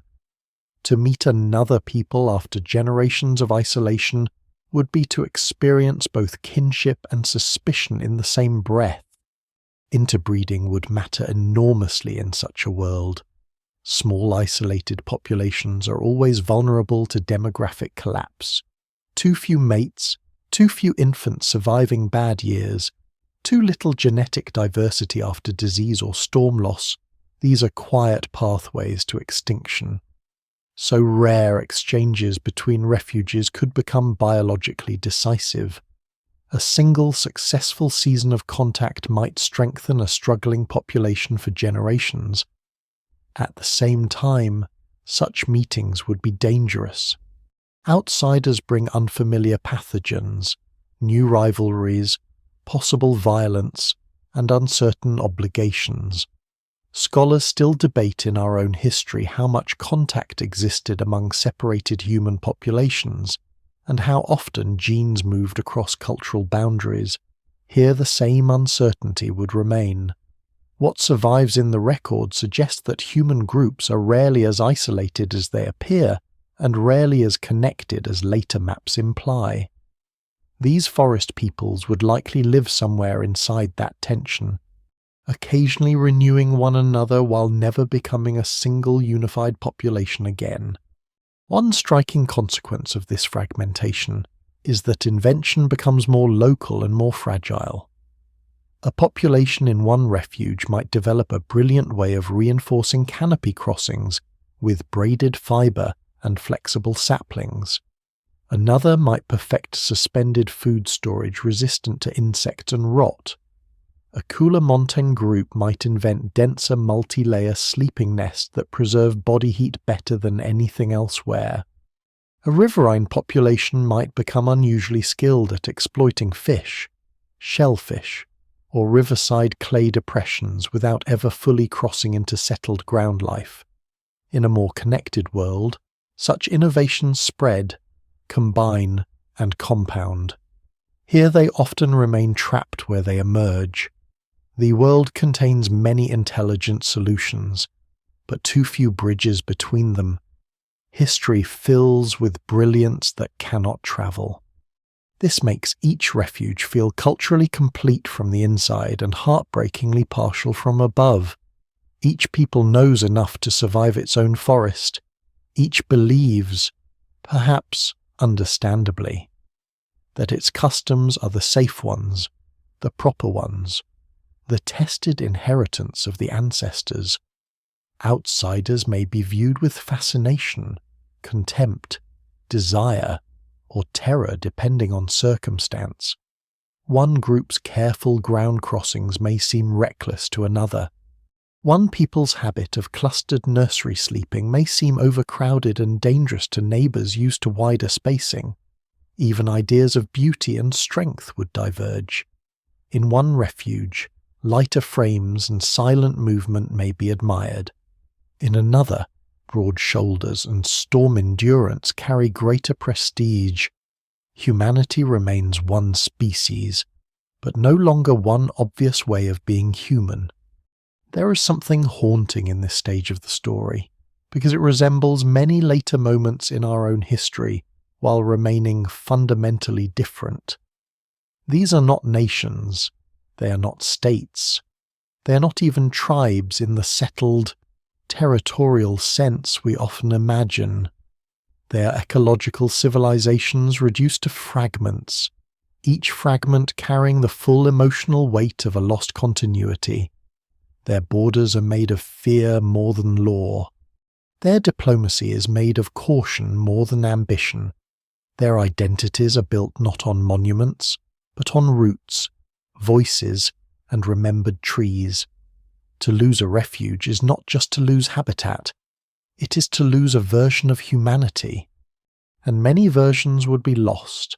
Some populations would simply blink out during a run of bad seasons. Others would be absorbed into neighbours through mating, conflict, or merger. Some would leave behind only faint genetic traces and a few persistent stories about strange high callers from another valley. Later survivors might preserve names for peoples whose forests are now grassland. Children would ask who once lived beyond the dry belt, and no one would know for certain. The record would become incomplete even to them. Scholars in some much later age, if there were scholars at all, would debate whether certain populations had truly existed or were inventions of memory. In that sense, fragmentation does not only divide the species across space, it divides it across certainty. Yet even here, in this scattered condition, humanity would retain one of its deepest habits, the refusal to become simple. Isolation would not freeze these peoples into fossils. They would keep changing, they would keep telling, forgetting, innovating, adapting, mistrusting, exchanging, loving, and mourning. A child born in one surviving forest would still grow into a mind dense with memory and a body trained by danger. An elder would still carry roots in muscle and voice. A group would still gather at dusk in whatever safety the branches permit and feel, despite everything lost, the old human fact of being together against a hostile world. The species would be fragmented, yes, but fragmentation is not the same as disappearance. Not yet. It is the long, sorrowful stage in which one humanity becomes many, each clinging to its own green island and calling through the leaves for echoes that come back thinner every generation. Agriculture, if it appears at all in such a world, does not begin with fields. There are no broad clearings confidently claimed from the forest, no rows cut into open soil beneath a watchful sky, no easy storage pits beside permanent houses, no plough drawn across land already imagined as property. Those things belong to a humanity that has made peace with the ground. These humans have not. So the old agricultural bargain, work the earth now, harvest later, remain in place. Defence surplus arrives here under a cloud of suspicion. The forest gives food already. The branches give safety. The ground offers fertility. Yes. But it also offers exposure, rot, trampling, predation, and the constant terror of spending too long where retreat is awkward. A species shaped by that tension would not leap eagerly into farming. It would approach it sideways, almost by accident. In fragments so small that later observers might argue for generations over whether farming had really begun at all. The first steps would likely be forms of tending rather than cultivation. Humans everywhere notice patterns. A fruiting tree that appears more reliably when competing vines are stripped back. A patch of edible growth that returns if seeds or scraps are dropped nearby. Insects that cluster in predictable places when certain plants are left standing. Water that lingers around roots altered by repeated use. A group moving through the same refuge year after year would begin to shape these patterns unconsciously at first, then deliberately. This is not yet agriculture, it is niche management, a widening of the old canopy habit of reading and reinforcing what already exists. Certain trees might be protected rather than raided too hard. Young shoots near favoured sleeping sites might be spared. Useful vines may be encouraged. Nuisance growth suppressed. Seedlings transplanted closer to safe roots. What survives in the record of real human societies suggests that the line between foraging and cultivation is rarely sharp. People often begin by improving a landscape they already depend on. In this canopy world, that grey zone would become the main road. Such management would make perfect sense, because it preserves the logic of arboreal life. Food is brought closer to the roots and nursery zones already trusted. Risk is lowered rather than amplified. A favoured fig near a cluster of sleeping platforms becomes more than a tree. It becomes part of a managed neighbourhood. A belt of edible leaf growth along a safer descent route is not a field, but it is a food strategy tied to place. Even insect resources could be quietly cultivated through the preservation of rotting wood in specific positions, or by guiding certain materials toward places where larvae thrive. Honey may be protected through remembered and perhaps modified bee trees. None of this looks like agriculture from the perspective of wheat, rice, or maize. Yet it begins to change the relationship between people and time. A future return becomes part of the plan. A tree is not only harvested, it is expected. Expectation is the real threshold. Once people begin acting so that a resource will be better later, permanence enters the imagination in a new way. That does not mean villages appear overnight, but it does mean some refuges become denser with intention. Sleeping sites are reinforced more carefully because the nearby food base is being protected. Trails are maintained with more regularity because specific trees must be visited in sequence. Children learn not only where food is, but what must not be damaged if there is to be food next season. In that sense, tending becomes discipline. The forest remains alive and unstable, yet human choices begin to leave a stronger pattern inside it. Scholars still debate when deliberate cultivation truly begins in many parts of our own world. Because the evidence is often entangled with broader foraging practices, here the debate would be fiercer. No single explanation fully accounts for when care becomes domestication.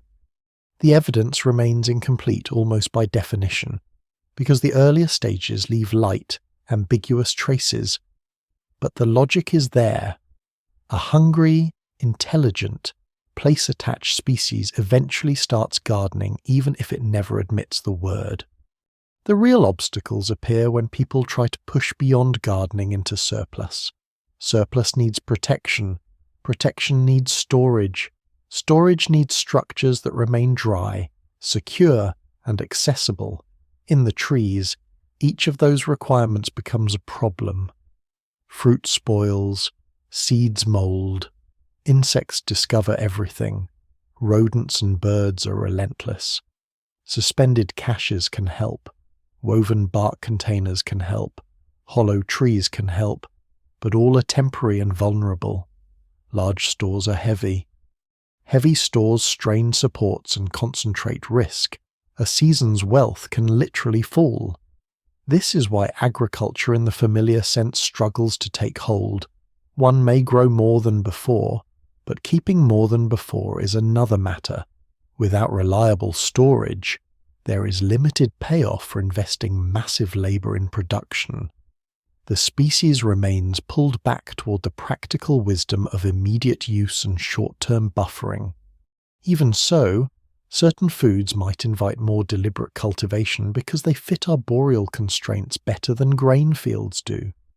Climbing plants with edible pods or fruits, starchy tree crops, palms, nuts, and perhaps fungi associated with managed rotting wood could become the backbone of semi-domesticated canopy subsistence.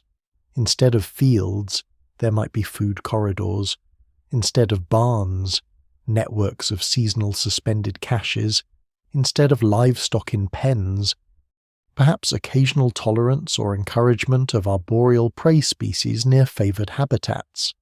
Though true animal domestication would remain difficult in such a mobile and vertical environment, a people who never fully commits to the ground will tend to domesticate what can join them where they live.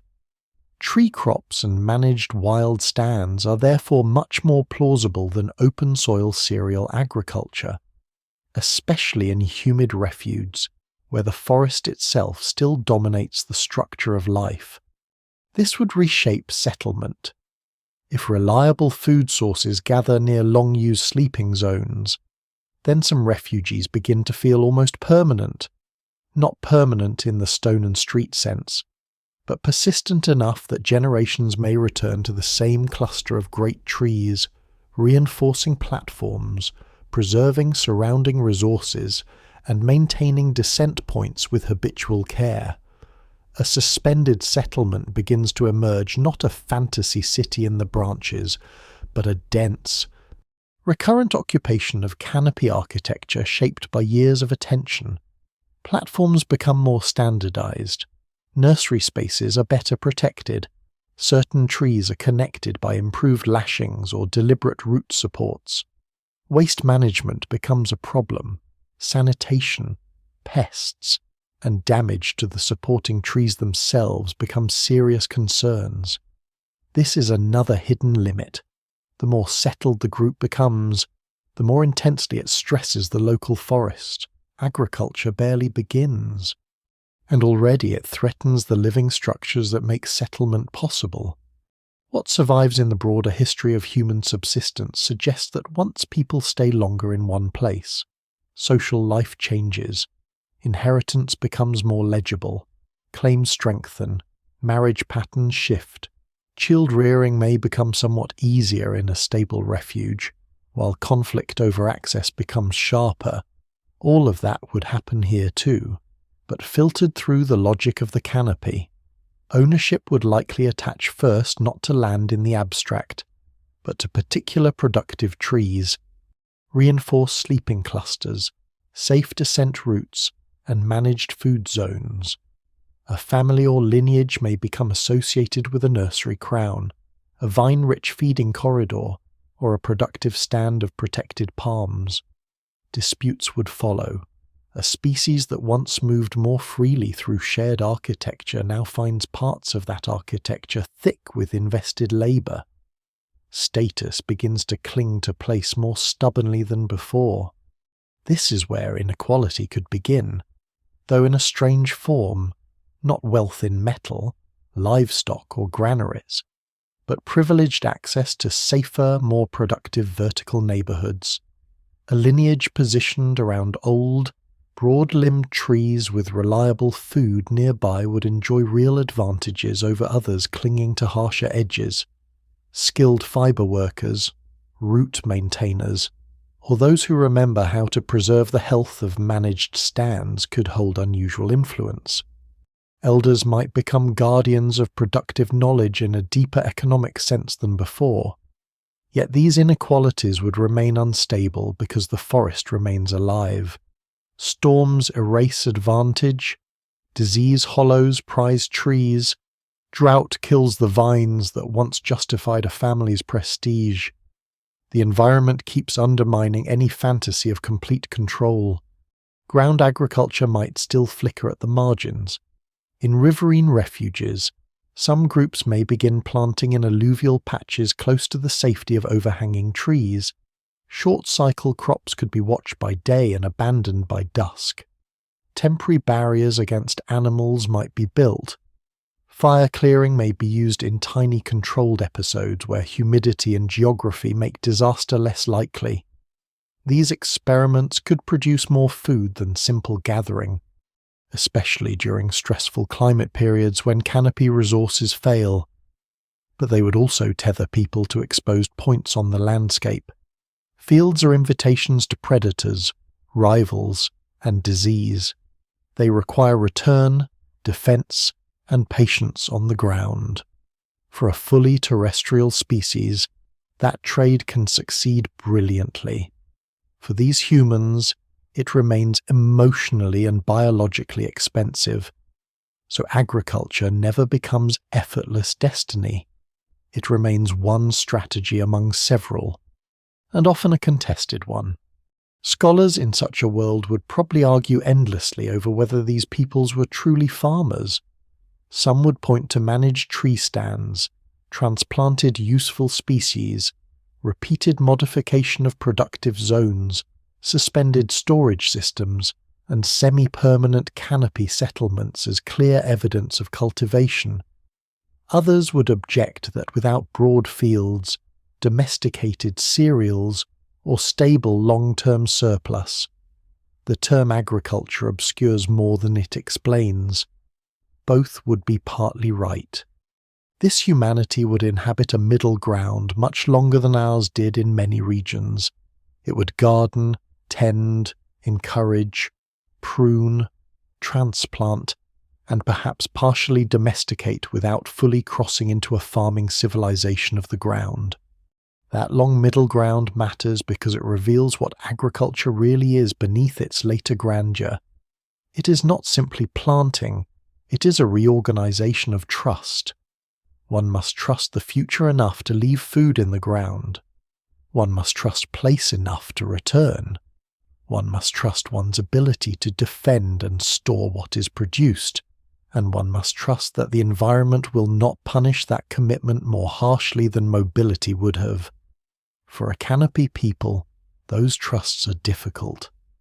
The forest has always been generous and treacherous in the same motion. Roots fail, trees die, storms revise everything, predators learn, rivals listen. Under such conditions, caution remains rational. Farming barely begins because the world never feels tame enough for it to become a complete creed. Still, the impulse is there. The same species that once merely remembered fruiting cycles now begins nudging those cycles. The same hands that once only gripped branches now transplant, bind, protect, and return with expectation. The same nurseries that once depended entirely on wild abundance now cluster near resources partly shaped by human patience. It is a profound shift, even if it never becomes a revolution. A people who chose height over the open ground would not become great ploughmakers or builders of irrigation kingdoms, but they might become something subtler, gardeners of the canopy, creators of suspended persistence, coaxing a little more certainty from a world that still refuses to belong to them. If humans never truly master the ground, then the familiar engines of world history never gather enough force to start.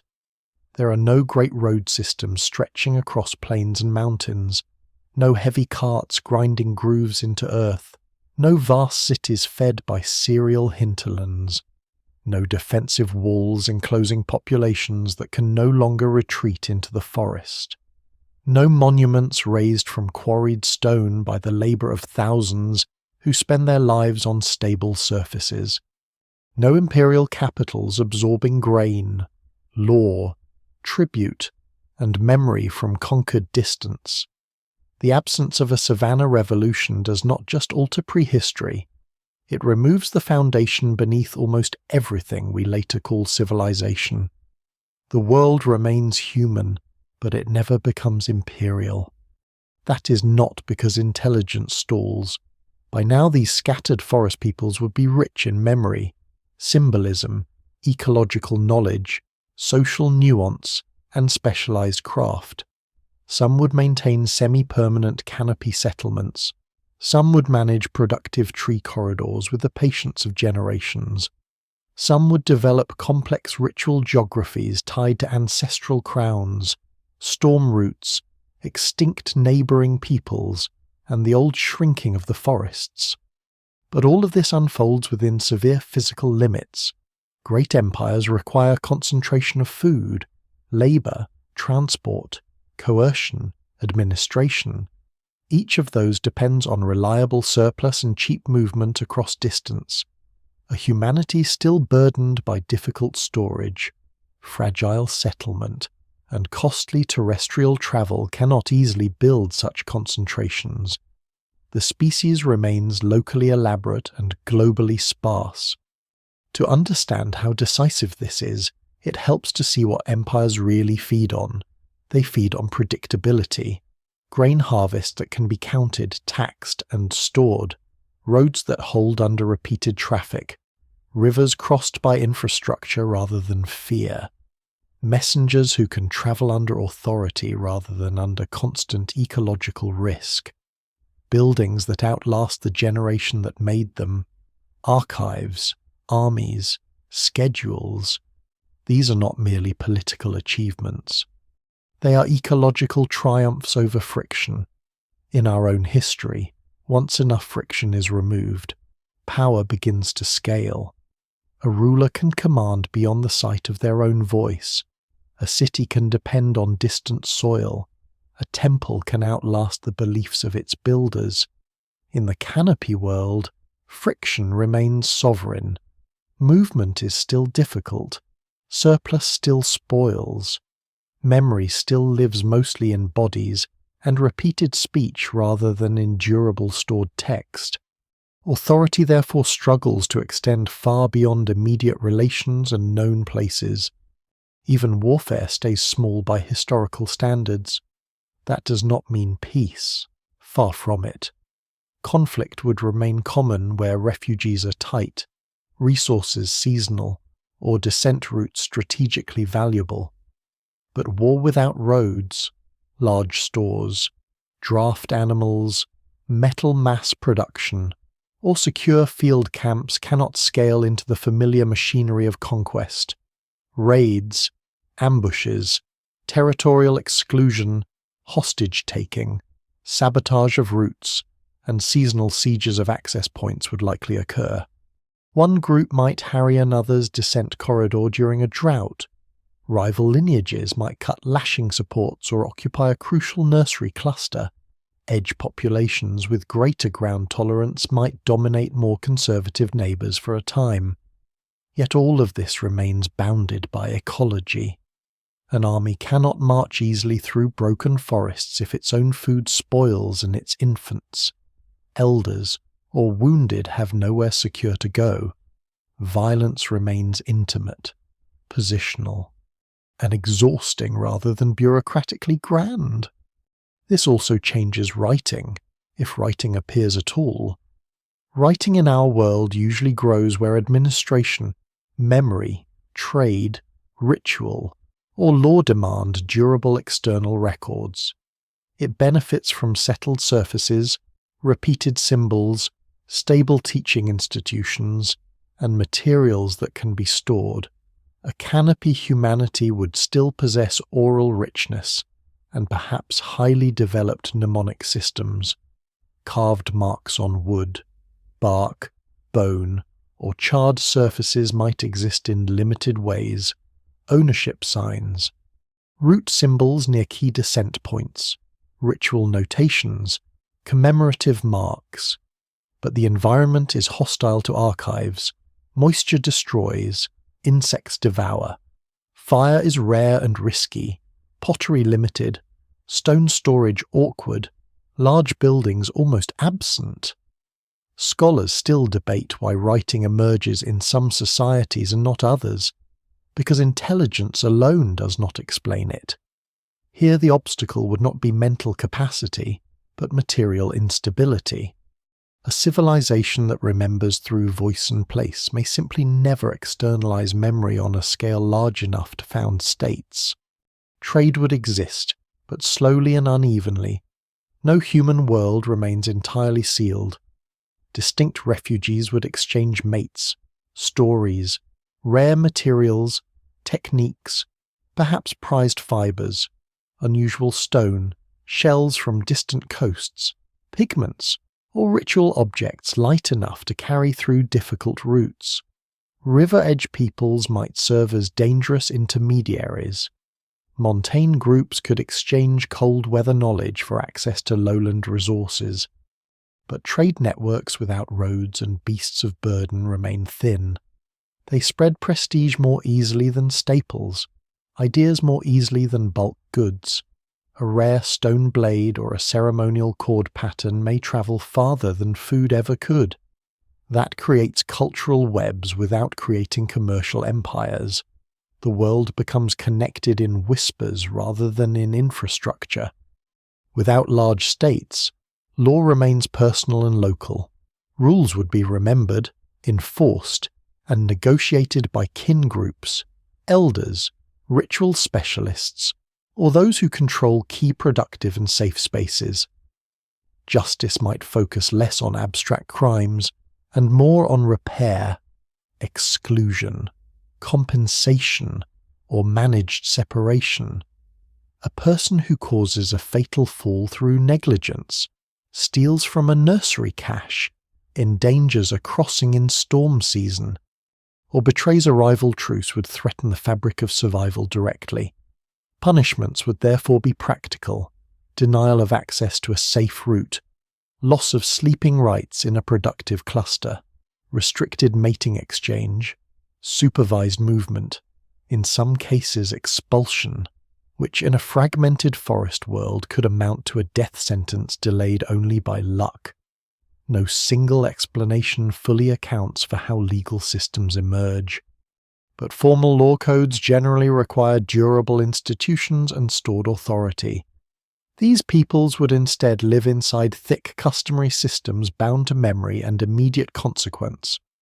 Religion, by contrast, could become extraordinarily intricate precisely because political centralization remains weak. In many state societies, religion is eventually tied to temples, priesthoods, calendars, and monumental spaces. In the canopy world, sacredness remains distributed through landscape.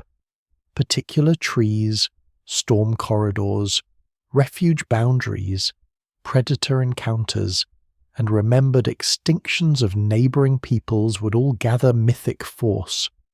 The vanished connected forest of ancestral memory might become the lost age against which all present decline is measured. Certain fires might be remembered as punishments or thresholds. Certain voices, accents, or ritual songs may preserve old inter-refuge alliances. Ritual specialists would matter, but they would move through living space rather than preside over stone sanctuaries. The sacred would stay ecological, intimate, and frighteningly practical. Technology too would keep a ceiling imposed by transport and settlement limits. Without large cities and centralized workshops, metallurgy would struggle to become dominant even if discovered in small experimental forms. Metal ores are heavy. Furnaces require repeated fire control and substantial fuel concentration. Smelting benefits from fixed sites, stable labour, and reliable protection of valuable outputs. All of these are difficult in a canopy civilization. Perhaps some edge or riverine groups occasionally hammer native copper or work meteoritic iron in cold form if such materials are found. Perhaps rare heated experiments occur in rock shelters or unusually secure refuges. But no Bronze Age cascade follows. No Iron Age transformation remakes land clearance, war, agriculture, and architecture. The world remains largely a world of fibre, wood, bone, stone, and managed flame used under constraint. To us that might seem like arrested development. In truth, it would be development pursuing other priorities under unforgiving conditions. Population would remain relatively low as well. Great empires rely on demographic mass, and demographic mass depends on reliable food surplus, disease buffering through infrastructure, and social systems that can absorb dense settlement. These humans would always struggle with disease, storage, mobility, and habitat limitations. Some productive refugees might grow surprisingly populous for periods, especially where managed tree resources, river access, and safer canopy architecture align. But crowding brings pests, conflict, structural damage to living supports, and intensified disease spread. The forest itself resists becoming a metropolis. It can hold people, but not endless people. This ecological ceiling would keep the human world broad in distribution perhaps, but thin in density. Many refugees, many peoples, much complexity, but few overwhelming centres. And so history would feel different in texture. There would still be collapses, golden ages, migrations, innovations, religious revivals, remembered betrayals, and vanished peoples. There would be centuries when certain refuges flourish in relative peace and skill. There would be long-distance legends about astonishing crossing systems or nearly mythical old nursery trees in distant forests. There might even be confederations of neighbouring peoples who coordinate access, exchange, and defence across a region.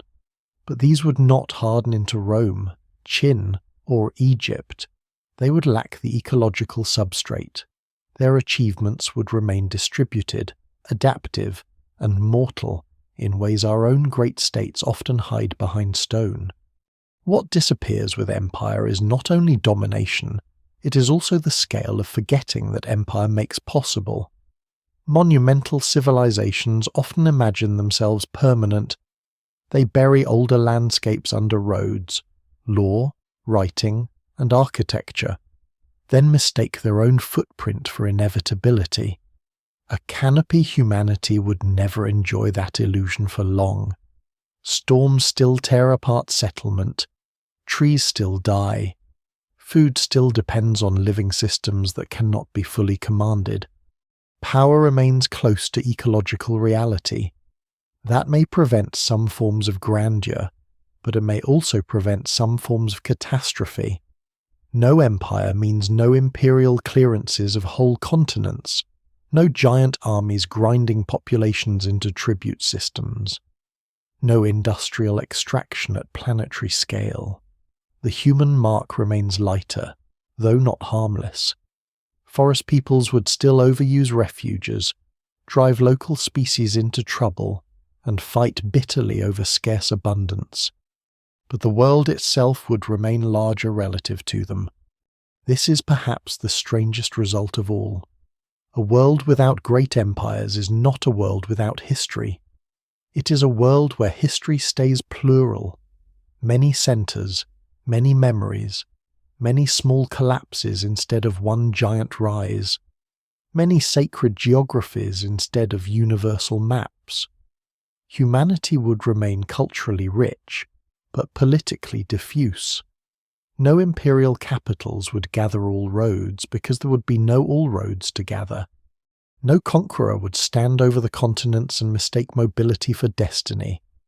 Instead, through age after age, people would continue living in managed canopies, edge refuges, river woods, and fragmented green strongholds, building societies of remarkable subtlety that never quite become machines of scale. From our perspective, it is tempting to read that as loss. No libraries of stone, no astronomy towers over deserts, no fleets crossing oceans, no legal codes carved into public monuments. But from within that world, the measure of greatness would be different. The greatest society might be the one that keeps many lineages alive through a century of fires. The greatest leader might be the one who restores peace between refuges, sharing a dying corridor. The greatest engineer might be the one who learns how to strengthen a living root without killing the tree that bears it. Empire would never define success. Survival with memory would, and that single change would rewrite the meaning of civilization from the roots upward. If such a humanity survived into anything like a later age of reflection, the evidence it left behind would be strangely uneven. There would be no easy archive of stone cities, no broad agricultural plains to mark where populations once concentrated, no imperial inscriptions to anchor dates and names. Instead, the record would be scattered across bones, damaged trees, altered plant distributions, localized tool traces, recurring canopy modifications too subtle for the untrained eye, and oral worlds far older than anything written.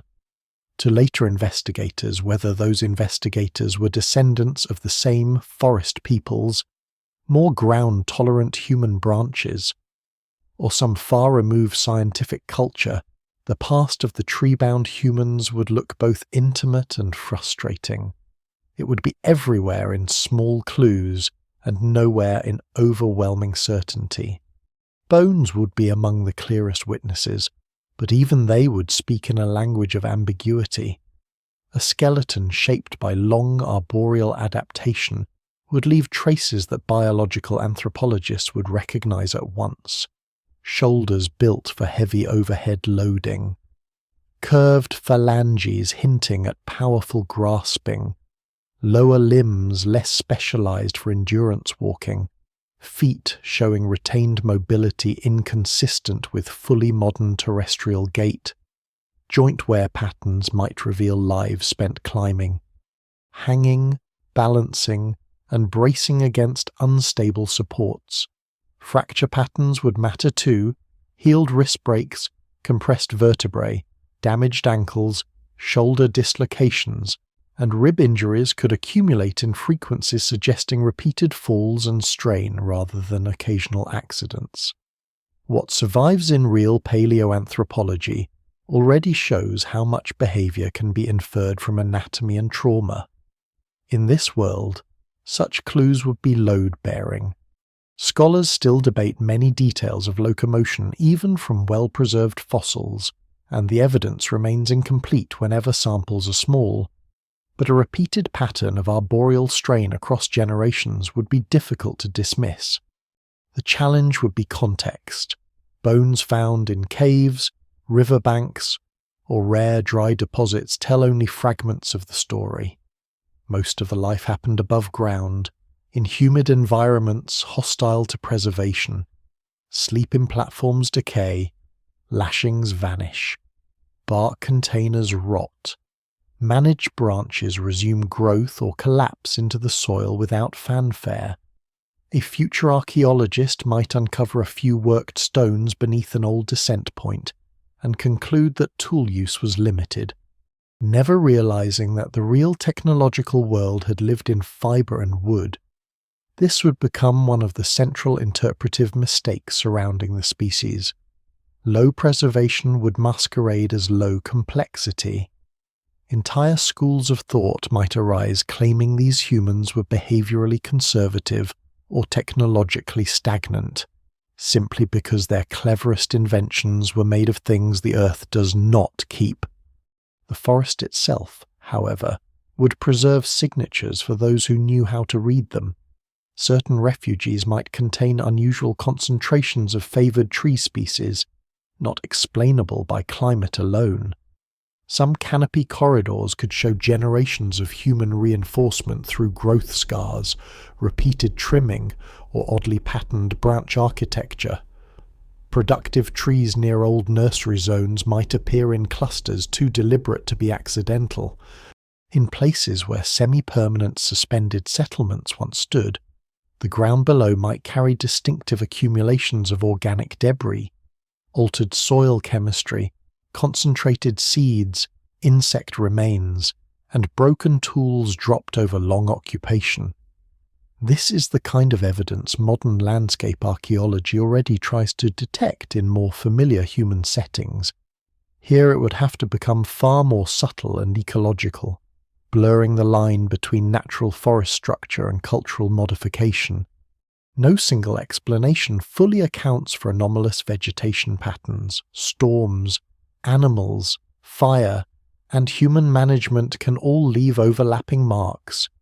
But across enough sites, a picture would emerge. These forests were not untouched.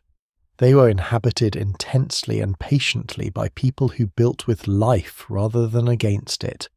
Oral memory would complicate everything further. The surviving descendants of such peoples, especially those still living in remnant forests, would almost certainly carry stories about vanished roots, sacred crowns, dangerous descent places, old neighbouring peoples, and ages when the forest reached farther than it does now. To outside researchers, these traditions might seem poetic, contradictory, or impossible to date. But that would be a familiar mistake. Oral worlds often preserve ecological truth in forms that do not look like modern chronologies. A story about the burning season when the sky came low may encode a remembered megafire. A taboo against sleeping in a certain tree species may preserve knowledge of hidden rot or lightning risk. A lament for the old branchways may describe habitat fragmentation more precisely than a casual observer would expect. Scholars still debate how literal or symbolic such traditions should be read, and the evidence remains incomplete when stories have passed through many generations of reinterpretation. Yet dismissing them outright would leave the history of the tree-dwelling humans badly impoverished. Their civilization lived in memory as much as in material. This is where the modern imagination, if it encountered them only in traces, would begin creating myths of its own. Some would romanticize them as innocent forest people, guardians of a lost ecological harmony. Others would reduce them to primitives who never advanced because they never came down. Both views would miss the point. The first would ignore the brutality of their world falls, predation, hunger, rivalry, disease, and endless climatic pressure. The second would ignore their intelligence, social subtlety, and the astonishing sophistication required to turn the canopy into a human domain. There would likely be fringe theories as well, unsupported claims of giant tree cities, impossible forgotten empires in the crowns, or mysterious vanished technologies hidden in deep jungle myths.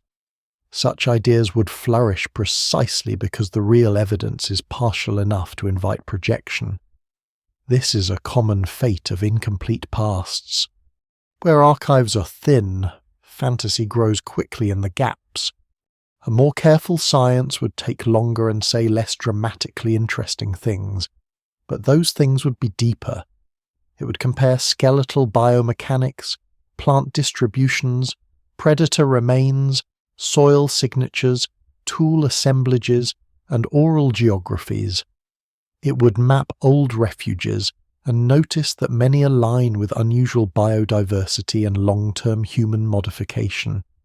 It would identify recurring injury patterns consistent with vertical life. It would find rare preserved fibres or impressions suggesting cordage traditions of remarkable complexity. It might even discover old charred zones near secure edge refuges, and debate whether these indicate brief controlled fire use rather than mere natural burns. None of these data points alone would prove a civilization in the usual monumental sense. Together they would reveal something more elusive and, in some ways, more unsettling. A humanity that had been everywhere within the forest and had shaped it profoundly while leaving behind almost nothing that our usual definitions of civilization are trained to notice. The modern descendants of those peoples, if any survived into a world of outsiders, would face another problem besides misinterpretation. They would be treated as remnants, as survivals, as windows into a vanished deep past rather than as present tense humans carrying living cultures. This has happened often enough in our own world to require no imagination. Researchers, tourists, states, and ideologues might all project desires onto them. Some would want them preserved as museum echoes of ancient humanity. Others would want them assimilated, settled on the ground, educated away from what outsiders see as archaic dependence on the forest. And all the while, the people themselves would still be negotiating storms, manage tree stands, shrinking refuges, children learning routes, and the old dangerous intimacy with height. the record would not only be incomplete historically, it would be politically contested in the present. Even absence would become evidence. A wide region showing no monumental ruins, no dense urban archaeology, and no lasting roadbeds might once have been dismissed as marginal in human history. But when viewed through the lens of a canopy civilization, that same absence would read differently. It would suggest a form of complexity that refused mass and permanence because its ecology punished both. This is a difficult adjustment for conventional history, which often mistakes stone for significance. Yet the more one understands this alternate humanity, the more obvious it becomes that permanence is only one possible expression of intelligence. These humans externalize less because their world rewarded internalization memory, skill, root knowledge, ecological tuning, light technologies, and social coordination that could move without heavy baggage. Their past would be hard to excavate, not because it was empty, but because it was embodied. There might be a few dramatic finds, of course. A rare dry cave preserving woven supports, bark cloth, and the remains of suspended infant carriers. A storm-felled swamp forest exposing centuries of layered occupation beneath an old nursery stand. A cluster of skeletons in a rock shelter, surrounded by light tools, food caches, and traces of maintained fire from a desperate drought migration. A giant ancient tree preserved in waterlogged conditions, its trunk bearing generations of cut marks. Climbing scars and ritual carving. Discoveries like these would transform understanding overnight. Public fascination would surge. Documentaries would speak of the lost canopy people. Museums would rebuild suspended settlements and speculate on voices heard through leaves. Yet even then, certainty would remain limited. The humid living world that made them possible would have erased more than it kept. And perhaps that is fitting. A species that never truly trusted the ground would leave a history that refuses to sit still under our feet. Its traces would remain partial, like calls heard through dense foliage, enough to orient us, not enough to flatten mystery into complete possession. What survives in the record suggests a people both familiar and difficult to classify human in attachment. Fear, invention, rivalry, tenderness, and memory, but organized around a physical world most later observers barely understand. Scholars would still debate the extent of their cultivation, the sophistication of their vocal systems, the degree of inter-refuge contact, the timing of their climatic contractions, and whether some populations came close to a second, delayed terrestrial transition. Those debates would never entirely end, because the evidence would never entirely close around them. In the end, the greatest legacy of such a humanity might be the challenge it poses to our own assumptions. We like histories that culminate in ourselves. We like to imagine that roads, cities, writing, and empire were the obvious flowering of intelligence once enough time had passed. But the tree-bound humans would stand, even in fragmentary hindsight, as proof that a species can be deeply human without becoming us. Their bones would say so. Their altered forests would say so. Their remembered roots and vanished neighbouring peoples would say so, and the strange thinness of their material record would say something else as well, that history can be vast, cumulative, and fully real even when it is written mostly in bodies, branches, and memories the rain keeps trying to erase. In the end, they would still be human. That is the most important thing to hold on to, because by now the differences can begin to feel so large that the common centre is easy to lose. They would not build our kind of world. They would not cover continents with roads, grain, monuments, and smoke. They would not become the masters of open country or the engineers of industrial scale. They wouldn't learn to trust flat ground the way we do, and yet none of that would disqualify them from humanity. If anything, it would reveal how wide the category really is.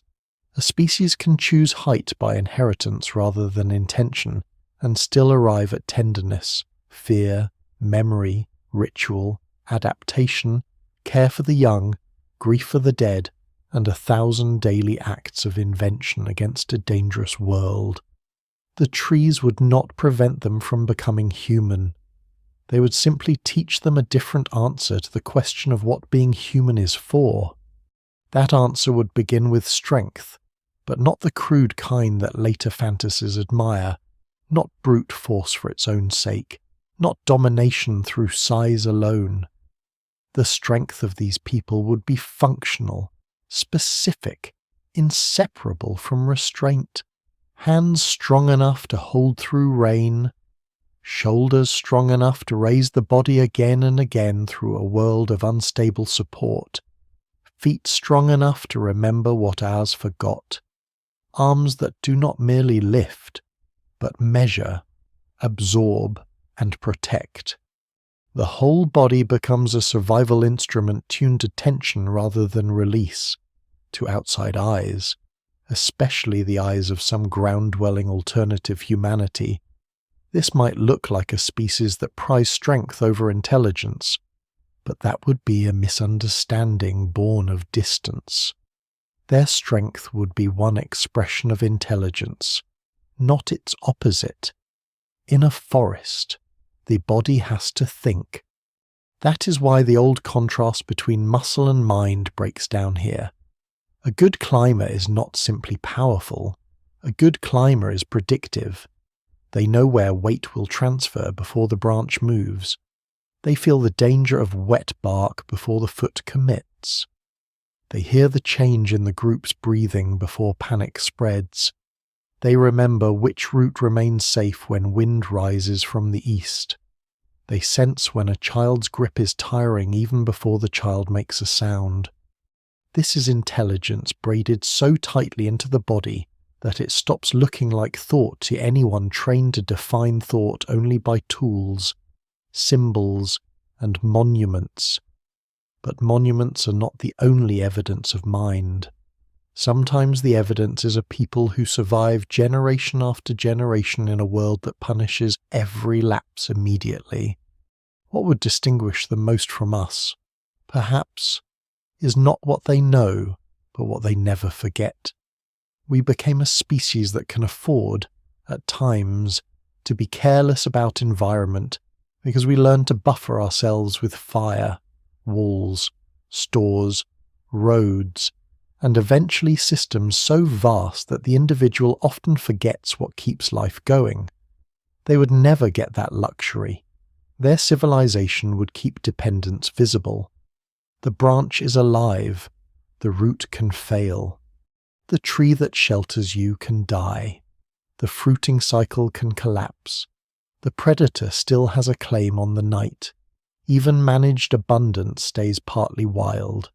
That constant visibility of dependence might produce a humanity less grand in its structures, and perhaps more sober in its imagination. Not necessarily kinder, not automatically wiser, but harder to delude into thinking it stands outside nature. Their greatest teacher would remain the living thing beneath their hands. This would shape their ethics, even if they never wrote them down. A people who survive through shared balance would judge behavior by its weight on others. Reliability would matter more than spectacle. Calm would matter more than dramatic courage. Care would be measured practically. Did you make room on the branch? Did you carry the infant? Did you warn in time? Did you refrain from greed when the root was unstable? Did you remember where the drought fruit still grows? Did you return when others were stranded? In such a world, selfishness is never abstract. It is mechanical. It shifts the load. It changes the risk. That might create societies with severe social pressure, yes, but also societies where cooperation is rooted not in moral theory but in daily physical truth. The species survives because nobody balances alone for long, and yet they would not be saints of the canopy. It is important not to drift into that illusion. Scarcity would still harden them. Rival peoples would still fear, envy, and sometimes destroy one another. Parents would still play favourites. Leaders would still hoard safer spaces. Ritual could still become coercion. Tradition could still become a prison. A world with less empire is not automatically a world with less cruelty. It is simply a world where cruelty stays close to the scale of the body and the refuge rather than swelling into continent-sized systems. Scholars still debate whether human violence is intensified by hierarchy or merely transformed by it. In this alternate world, violence would remain intimate, ecological, and memorable. There would be fewer machines of conquest, perhaps, but no shortage of pain. Still, measured across deep time, their path would reveal another model of success. In our history, success becomes entangled with expansion. The species that crosses the most territory, extracts the most energy, builds the biggest structures, and leaves the thickest geological mark begins to look like the obvious winner. The canopy humans would propose a harsher and quieter measure. Can a people remain human under sustained vulnerability without destroying the conditions that let them remain at all? By that measure they might succeed for astonishing lengths of time. They would endure climate swings, predator pressure, habitat loss, fragmentation, and demographic collapse in refuge after refuge. They would lose much. They would adapt without ever fully escaping cost. But survival itself, when stripped of imperial glamour, is not a small achievement. To remain present in the world while carrying memory through conditions that erase easier histories is a form of greatness our own story does not always know how to honour. There is also a melancholy truth here. A humanity that stays in the trees may preserve a lighter touch on the planet, but it also remains more exposed to planetary indifference. Without agriculture at scale, industry, and the power to radically reshape landscapes, they would be less capable of buffering themselves against sweeping environmental change. They might avoid some of our self-inflicted catastrophes, yet suffer more from drought, fire, and habitat fragmentation they cannot control.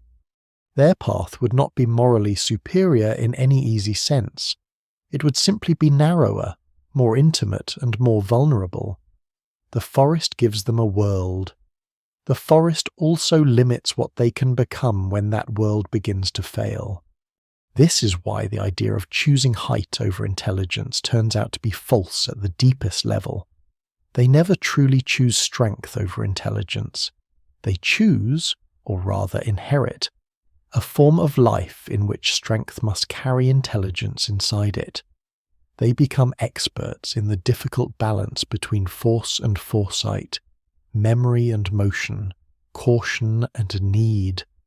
Their hands do not build empires, but they hold infants over darkness. Their voices do not command armies, but they coordinate survival through leaves and rain. Their managed forests do not look like our civilizations, yet they represent centuries of accumulated judgment. Their myths do not rise from temples of stone, but from real dependence on trees that feed, shelter, and sometimes kill them. They remain human all the way down, only along a branch of possibility we rarely take seriously because it did not produce us. If another humanity ever saw them from outside, it might pity them, romanticize them, or misunderstand them entirely. It might say they never advanced.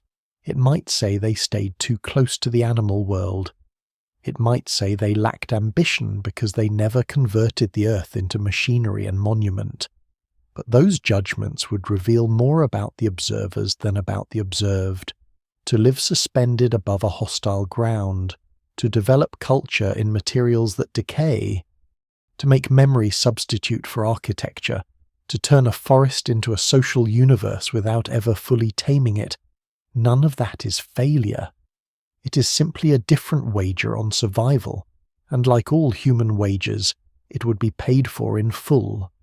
By the time their story reaches its farthest surviving edge, perhaps in a few remnant forests, perhaps only in bones and altered ecologies, perhaps in oral laments of branchways gone, the lesson would remain. Humanity was never destined to become one thing. Under slightly altered pressures, it could have become another, still social, still inventive, still fearful of death and tender toward children, still dividing the world into home and danger, memory and loss, still trying to create a little continuity in a landscape that keeps shifting beneath it. Only here, continuity would hang literally from living wood, and so the species that chose height would stand in history not as an unfinished version of ourselves, but as a complete alternate answer to the same ancient problem: how to stay alive long enough for memory to matter. Their answer would be to grip harder, listen more carefully, trust the known route, teach the young exactly where the branch bends, and keep community close enough that when the storm comes in the dark, no one faces the moving canopy entirely alone. The leaves settle after rain more slowly than people expect. Water keeps falling long after the storm has passed, tapping from one layer to another, slipping down bark, collecting at the tips of vines before letting go. In that long after sound, it becomes easier to imagine the last survivors of such a humanity, or perhaps simply the last memory of them, resting in a dim green refuge while the forest breathes around them. No empire marks their passing, no wall records their names, no stone avenue tells us where their power once reached. If they endure anywhere, they endure in habits too small for monuments, the way a sleeping place is chosen, the way a child is steadied before a dangerous crossing, the way certain trees are approached with gratitude and caution at once, the way an elder pauses to listen before moving on. There is something almost unbearable in that kind of history because it feels so close to disappearing. A city can survive in ruins for thousands of years. A road can scar a landscape long after its builders are gone. But a route through branches vanishes when the branches die. A warning call disappears when the last throat that knew its full meaning falls silent. A managed grove returns to wild pattern if no one remembers which seedlings were spared and why. The rain erases, the rot erases, new growth erases, and yet for a long time life still goes on inside that erasing. That may be the most human part of all. We tend to imagine history as whatever remains visible, but most human life has always been closer to this intimate, temporary, carried in bodies, held in memory, endlessly vulnerable to loss. If these people had existed, or if some part of our own deep past had leaned further in their direction, their world would remind us that survival does not always announce itself in grandeur. Sometimes it lives in repetition, in knowing which branch will hold, in passing on a route, in preserving a refuge through one more bad season, in staying gentle enough with the living world to keep living inside it, even while hunger and fear tempt harsher choices. They would never have stood above nature in the way later civilizations often imagine they do.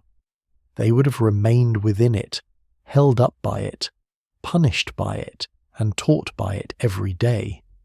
And perhaps that is the final image that lingers.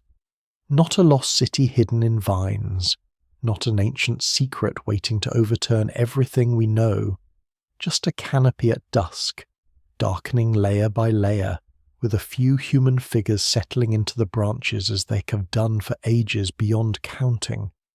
Beneath them, the forest floor disappears into shadow. Above them, the last light catches wet leaves and fades.